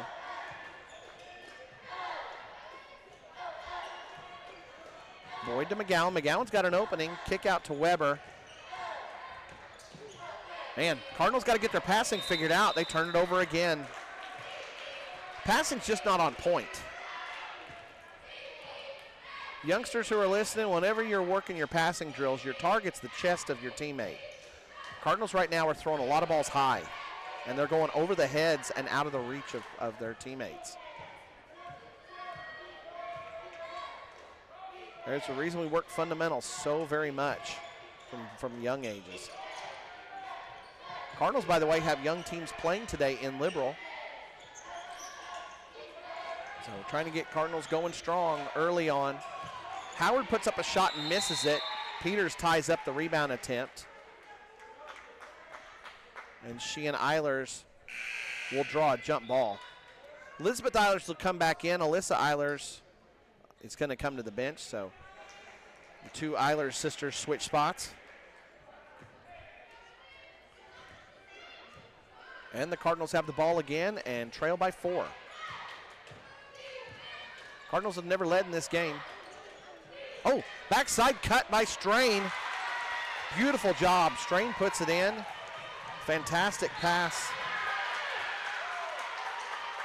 And Boyd knocks a ball out of bounds.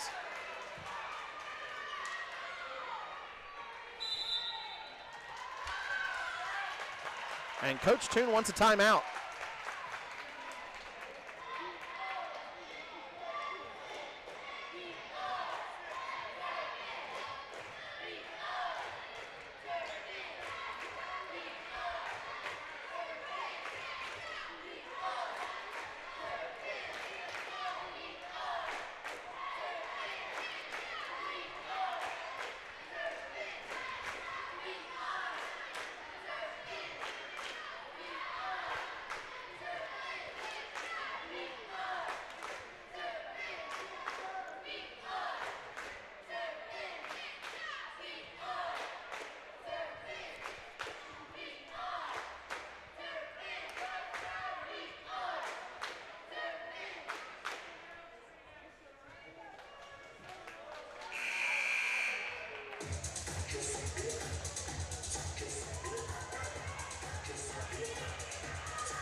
So Coach Toon wants to talk things over. He doesn't like it.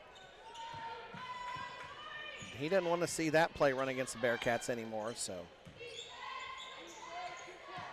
Bearcats are setting up again on offense. They're trying to get Eiler freed up, but Weber's doing a great job of staying with her. Eiler's coming up now. They don't run the pick and roll with her. Howard to Clem. Clem with a jumper. It's a miss. It's tipped, and Strain comes away with the rebound.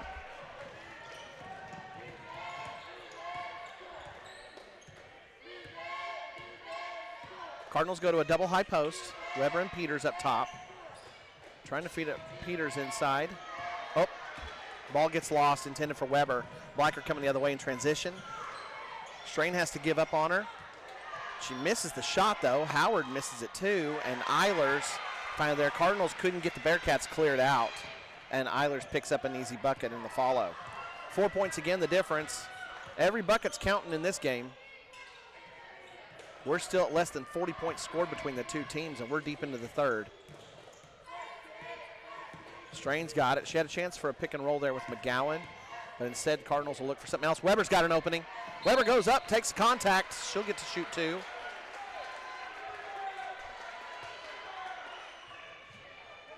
Weber fell hard on that. Clem will take the foul. That is her second. Nobody from Mooreland with more than 2. Nobody for the Cardinals with more than 2, but every starter has at least 1.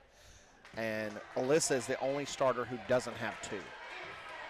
Sorry, I made that more convoluted than it needed to be. How about this? Everybody has 2 from the starters except for Alyssa. Does that make more sense? Megan misses the first, puts up the second, misses them both. Megan gets the ball from McGowan on the rebound. Fantastic play.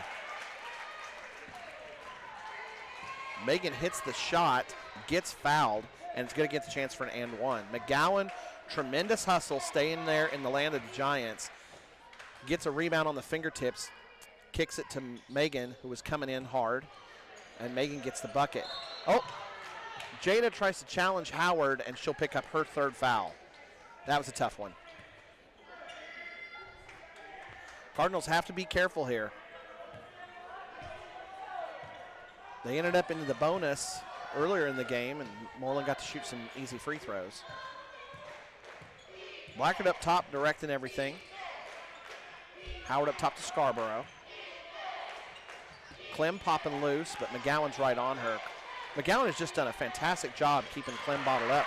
Blackard hits a three. That's a big shot. And it's a 5-point difference. Feeling like playoff basketball here in Mooreland. A lot of district and regional games get played here. Could be a preview of the way things will turn out this season. Ball got tipped in case you're wondering why that wasn't over and back. Macy driving in deep, kick out to McGowan. McGowan's going to drive and kick to Strain. Strain from the corner.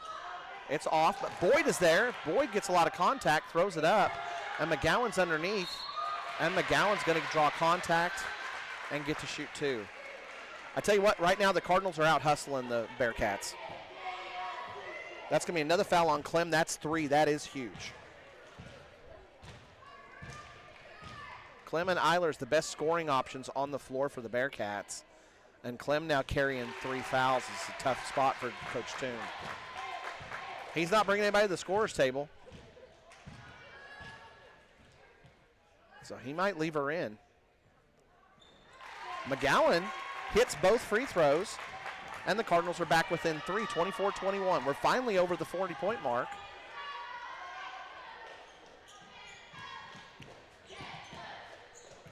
Scarborough to Blackard. Blackard hit a three. She's going for another one. She's feeling it, but it bounces loose. Foul on somebody. Oh, it's going to be a push on Eilers. That's her third also.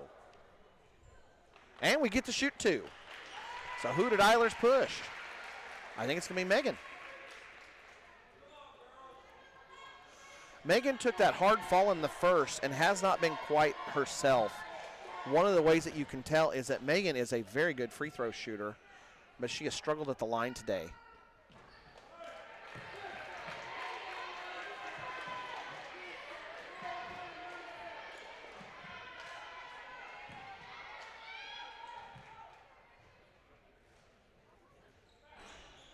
Misses both. So Megan fighting through and staying on the court, but not quite feeling herself. Mooreland on offense now. Howard to Scarborough to Clem in the corner. Clem really likes that three-point shot. She misses this one, though. Eilers is going to pick up another foul. That's huge. That is huge. Eilers got 4 fouls now. She'll have to go to the bench now. This might actually help out the help out the Bearcats, though, a little bit. Eilers has not been moving well. She is a weapon on the inside, and on the defense, she does help control things and make it harder for the Cardinals to get to the hole. But Alyssa Eilers, who came in support of her sister, moves much better.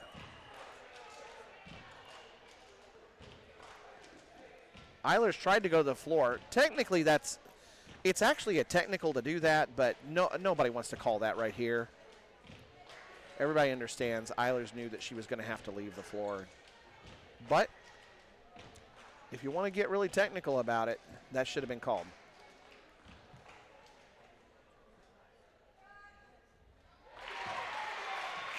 Megan makes the first. Hopefully she can get things worked out. That's a nice sign. Yanni Algeen's going to come in, and Jada McGowan's going to take a break. She's got 3 fouls. And Macy's got 3 fouls. Megan makes both. Great time to do it. Cardinals now within 1.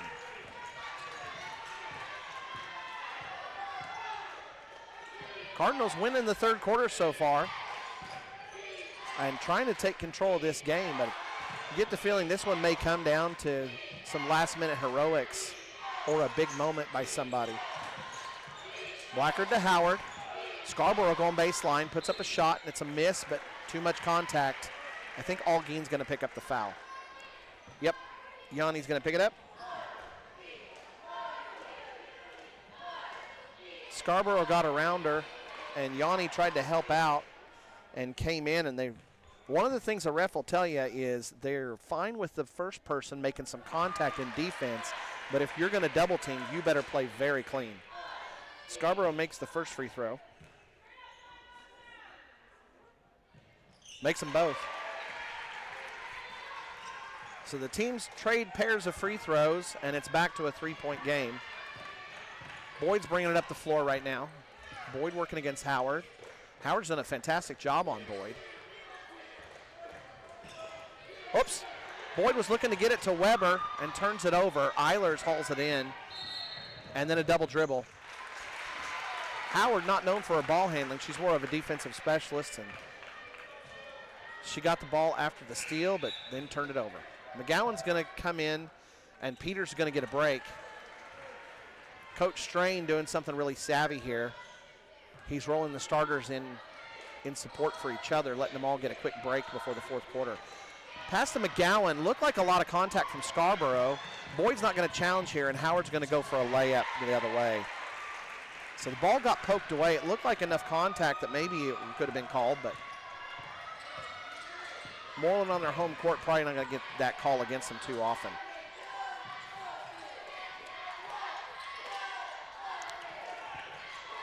McGowan working against Scarborough. Hooks her. Goes to the hole. It's a miss. Nobody's there to help rebound. Clem's got it. Mooreland has the looks that they're trying to get a little bit of a run put together here. I'd mentioned when the Eilers went out, I thought that maybe Alyssa Eilers might be a better fit for what they're doing on offense. And sure enough, we went from a 1-point game to Mooreland making it a 5-point game again. Scarborough with a big shot, but it's a miss. Clem's there for the putback. Misses it. Eilers is there on the other side. Another miss. Weber hauls it in. A lot of contact. Weber's got it, though. Weber coming the other way. They're trying to stop her, but Weber's determined. Little roll. She's trying to go up, but Eilers does a good job at stopping her. Boyd working against Howard. Boyd's going to put it up. It's a miss. Yanni could have got called for contact there on Clem, but no whistle. Clem's got the rebound and coming the other way. Blackard against Strain. Cardinals have stayed in this man the whole time. Oh, loose ball by Eilers, but Weber can't get there in time. Scarborough's got it now. Scarborough over to Howard, over to Blackard. Eilers comes across, but no pass to her. And Clem looks to go baseline, uses the screen, up and over, puts a shot up, and Clem has now made it a 7-point game. I told you, I warned you, Clem is a big player in being able to put points in quickly, and all of a sudden it's a 7-point game. Cardinals will win in this quarter. Uh-oh, Strain's going to get a foul.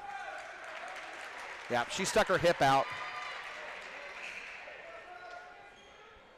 I like it. Macy's trying to sell it that she didn't do anything, but she stuck her hip out on that screen to just try and draw a little bit of contact. Well, she got the contact all right. Eilers is going to come out, and we're going to see Janae oh, folks, I double-checked it, and I'm still getting it wrong. Schnobelin.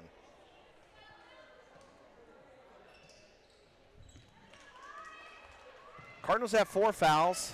Mooreland has 5.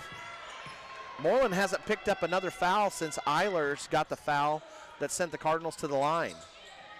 That was a little over 3 minutes ago, and things have changed quite a bit in those 3 minutes. Mooreland's gone on a run and extended the lead back out to 7.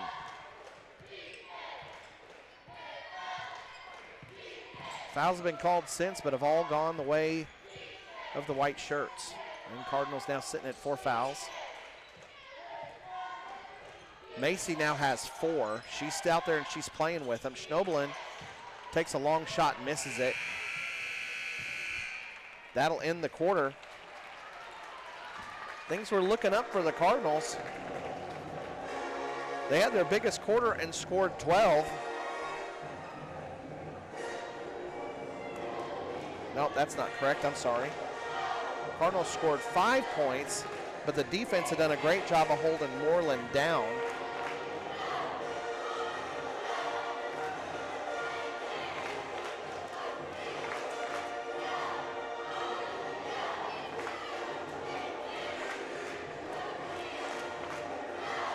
But then Mooreland with a late run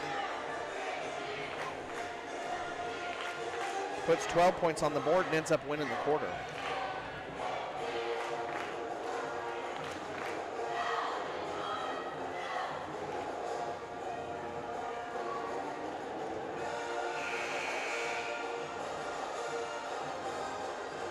So 9-12. Mooreland wins that quarter, extends the lead from 4 out to 7. And now the Cardinals have got some work to do as we enter the fourth quarter. Your stats, Jada McGowan has 2 points, 4 rebounds, 3 fouls, a steal, and a block. Alyssa Peters has 5 points, a rebound, a foul, and a block. Macy Strain has 6 points, 3 rebounds, 3 fouls, and a block. Tatum Boyd, 2 points, 3 rebounds, 2 fouls, and a steal. Megan Weber has 8 points, 2 fouls, a steal, and a block. And Yanni Algin has 2 rebounds, a foul, and a steal. Starters on the floor. A couple of them are playing in foul trouble. McGowan's got 3, Alyssa's got 1, Macy's got 4, Tatum's got 2, and Megan's got 2. So the Cardinals got to be careful here. Mooreland will keep the crew that they had. Schnobelin, the late addition, joins Scarborough, Clem, Blackard, and Howard. Blackard's got it right now. Cardinals stay. Oh, Cardinals might be in a zone here. Coach Toon's going to change things up. He's going to take a timeout and talk it over.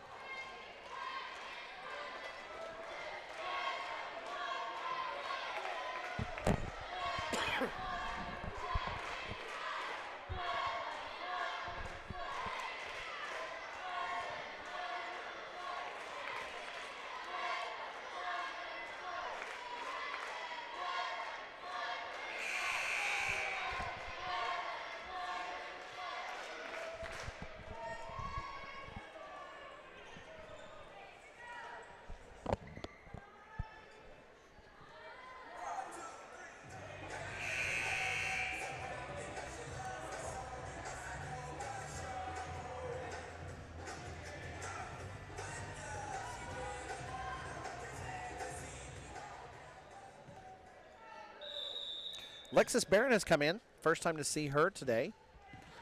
The Cardinals have gone to a zone.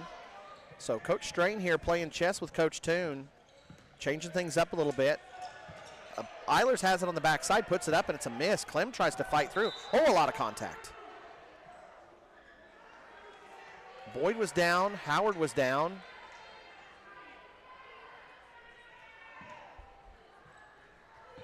Ball goes out of bounds, last touch by Howard. Well, or last touch by the blue jerseys anyway. And the Cardinals will come the other way. Hand off to Weber. Weber going against Eilers. Eilers is able to hang with Weber a lot better. I mentioned that with the younger Eilers in, the speed difference was much different. Boyd goes up. Boyd, uh-oh. Boyd went down hard. She went for a Euro step and went down hard. She is up, though. Macy Strain's going to come in, and Boyd will come to the bench.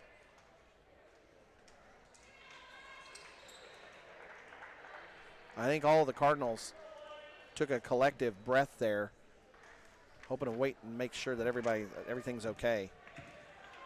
Mooreland comes down and gets a bucket on the other end.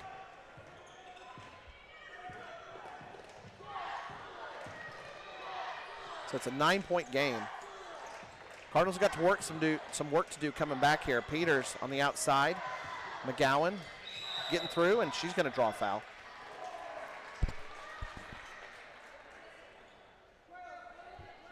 Scarborough's going to pick up the foul.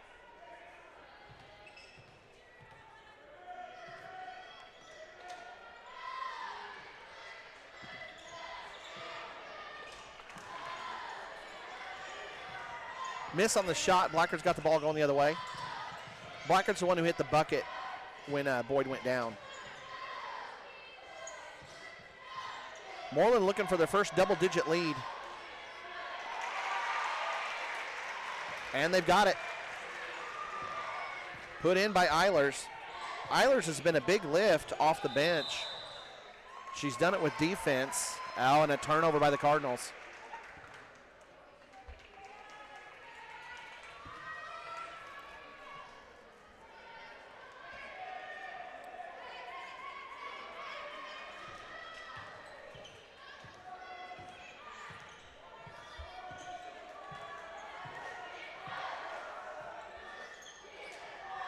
Clem has it in the corner. McGowan and Peters working on her. Back up top to Scarborough. Eilers with a big screen. Eilers had come free, but they didn't find her. Oh, Strain's going to get called on a foul. Her foot hooked Blackard, and that puts Macy out. Tatum will come in, but Macy's done for the day.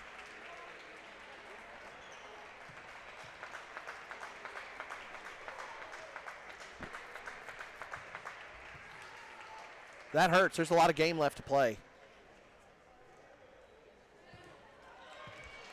So Blackard's got it again.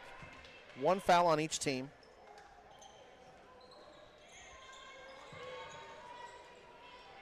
Blackard's got on the outside. Eilers coming up to screen. Clem, Boyd's on her. And Blackard. Boyd will switch back to Blackard. Over to the other corner it goes. McGowan tips a ball, and Weber comes away with a steal. McGowan pushing. Cross court to Alyssa. And Boyd's going to go for three. Oh, it rims out. Boyd just can't find the distance today. She was so hot yesterday. Howard comes in, and Weber takes the ball away from her. I think Megan's going to take a foul.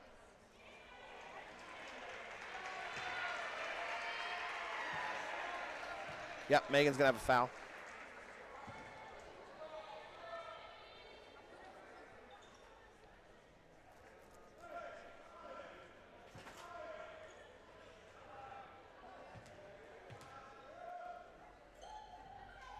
Mooreland up by 11. Cardinals are going to need some heroics. It's been a low-scoring game. The Cardinals only have 23 on the night, but they'll need 11 to come back to catch up with Mooreland. Clem finds Eilers. Eilers is open, but Boyd does a great job. She said, whoa, a lot of contact there. Scarborough just runs into Boyd. Boyd has to get rid of it so she doesn't go out of bounds. Blackard picks Barron's pocket. Blackard's going to get called for a foul.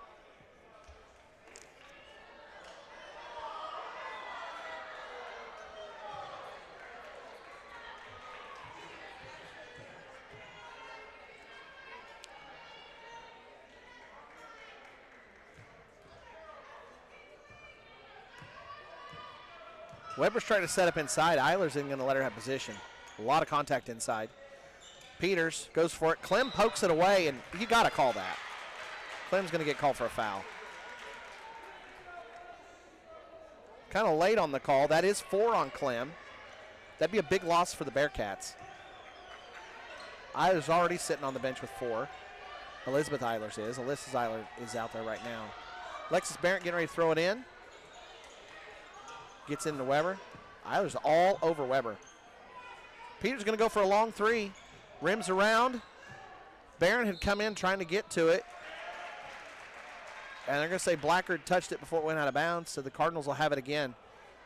This is a big possession. Cardinals really need points here to get this thing back under 10. Start taking some chunks out of that lead. Barrett into Weber. Weber working against Eilers. Over to McGowan. Boyd's got it. Boyd's going to go for a quick 3. Bounces hard. Man, if we can get Tatum going, that'd be huge. Cardinals are not able to rebound as well as they were against the Oilerettes. Mooreland's really done a good job of making sure the Cardinals don't get any extra opportunities. Clem, there we go. I'd warned you folks, she really loves that 3-point shot. That makes it 14 points. So the Bearcat sharpshooter has gotten going. Peters comes in, ball got stuck on her hip.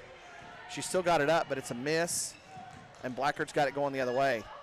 Fatigue might be starting to be an issue here. Blackard hits a 3, and that might be a nail in the coffin.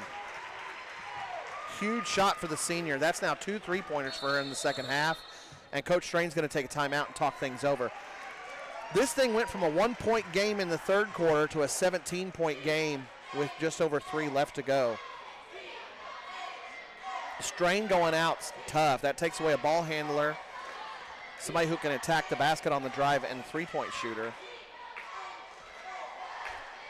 And the Cardinals don't really, not this year, do not have that coming off the bench to be able to come in and replace when Strain had to leave with the 5th foul. Boyd and Peters took turns having huge days. Peters against Texoma and Boyd yesterday against Merritt. And so far today, nobody's in double figures for the Cardinals. Weber's got the most with 8, but Mooreland's defense has really done a good job of short-circuiting the Cardinal offense. Cardinals done a lot of self-inflicted damage with turnovers.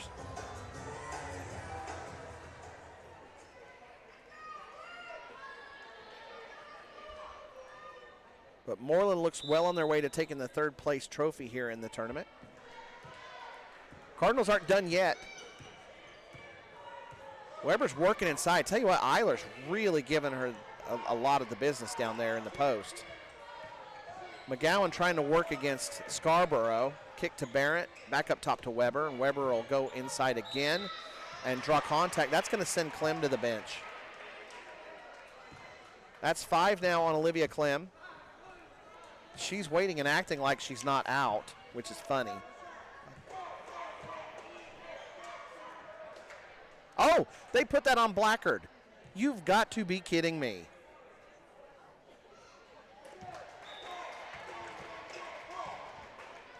Oh, no, good call. Blackard reached in on Weber and knocked the ball out of her hand and got her arm. I am totally wrong. Good job on the refs. There's a reason they have a whistle and I don't. Weber makes both.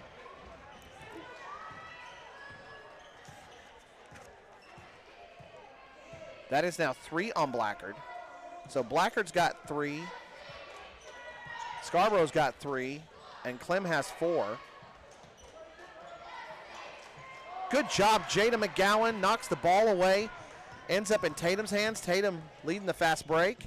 Looking inside, she got stalled out with Eilers. But Weber's got it. Beautiful little hook shot. Weber's really coming on in the second half. Problem is the Cardinals haven't had enough offense to add in with her. Morgan Rohrboss come into the game. That gives Alexis Barron a break.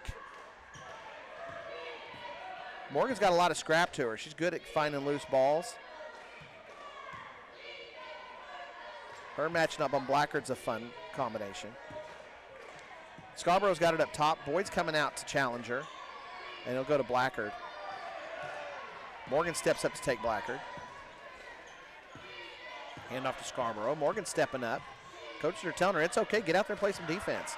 Morgan knocks the ball away for a second, but Blackard recovers. Boyd takes Blackard now. Back to Scarborough. Scarborough's just trying to run the game out. Cardinals are going to have to get up there and play on him if they want to be able to get the ball back.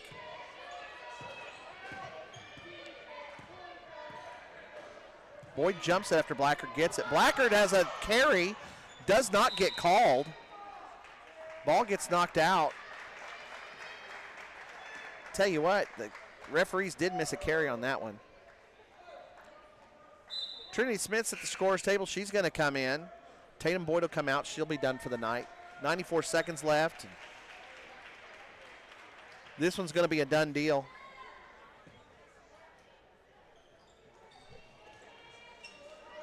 Blackard out to Howard. Bounces off of Megan. It's going to go out of bounds. Megan was playing defense, didn't realize the pass was coming, and it hit her and bounced out of bounds.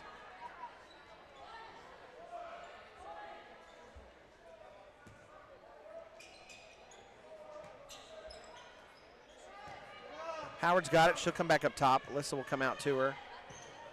Alyssa's going to challenge. She's got a little bit closer than that if she wants to get a 5 count. McGowan is still all over Clem. Clem ended up sneaking free a couple of times and got her points. She'll end up finishing with 11. But I tell you what, McGowan gave her everything she wanted and more. Smith is stepping out on Blackard. Blackard throws a little baby elbow just to let her know she's there.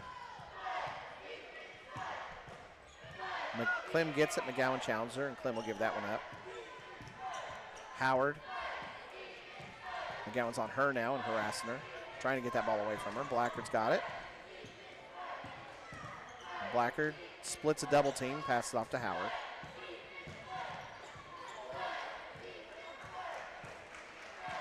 So Mooreland's going to take third place in the tournament. Cardinals will take 2 losses. But the Cardinals have shown they can play with some good opponents here.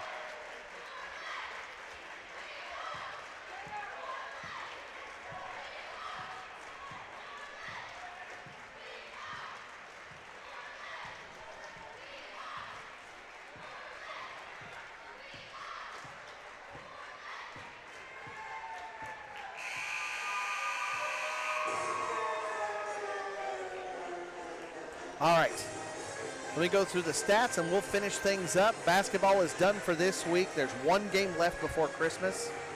Jada McGowan finishes with 2 points, both of them free throws, 4 rebounds, 3 fouls, 3 steals, a block, and assist. Alyssa Peters, 5 points. One of those was a free throw, a rebound, a foul, a block. Macy Strain finishes with 6, 3 rebounds. The fouls took her out of the game with 5, 1 block. Tatum Boyd, 1 bucket. Never could get going. Hannah Howard was just all over her and did a great job defending Boyd. 4 rebounds also for Boyd, 2 fouls, a steal. Megan Weber with 12 points. 6 of those were free throws, 3 fouls, a steal, and a block. Good to see her come back after the hard fall. Here's the presentation of the trophy. Yanni Algin finishes with 2 rebounds, a foul, and a steal. Cardinals just couldn't finish it off and come back. They had it within 1. And Eiler's going out with a foul. I mentioned at the time, but little could I have any guess of how big of a difference that moment would become. I don't know to put the importance on it, but when Elizabeth Eilers went out with 4 fouls in the third, it was a 1-point game. And things turned around from there. Alyssa Eilers came in, and very quickly, Mooreland finished off the quarter with a nice run, extended the lead out to 7. It was 30-7 going into the fourth. Not a lot of points scored in the fourth, but Mooreland was able to outscore the Cardinals to make it look like a bigger loss than it really was. 10-4 in the fourth quarter, Mooreland holding the ball for much of it. But the Cardinals take the loss. Things finish off here, and the Cardinals will go home. The guys got the consolation trophy in 2 wins. The girls, 2 tough losses, but we're knocking on the door in both games. And that'll be it for it. Big thanks. Your crew that ran everything today. Daniel Ponce Villalobos was your engineer and producer. Nia Moreno made the feature for you at halftime and ran the camera. That finishes things off, and we'll see you on Tuesday for more basketball at Texoma.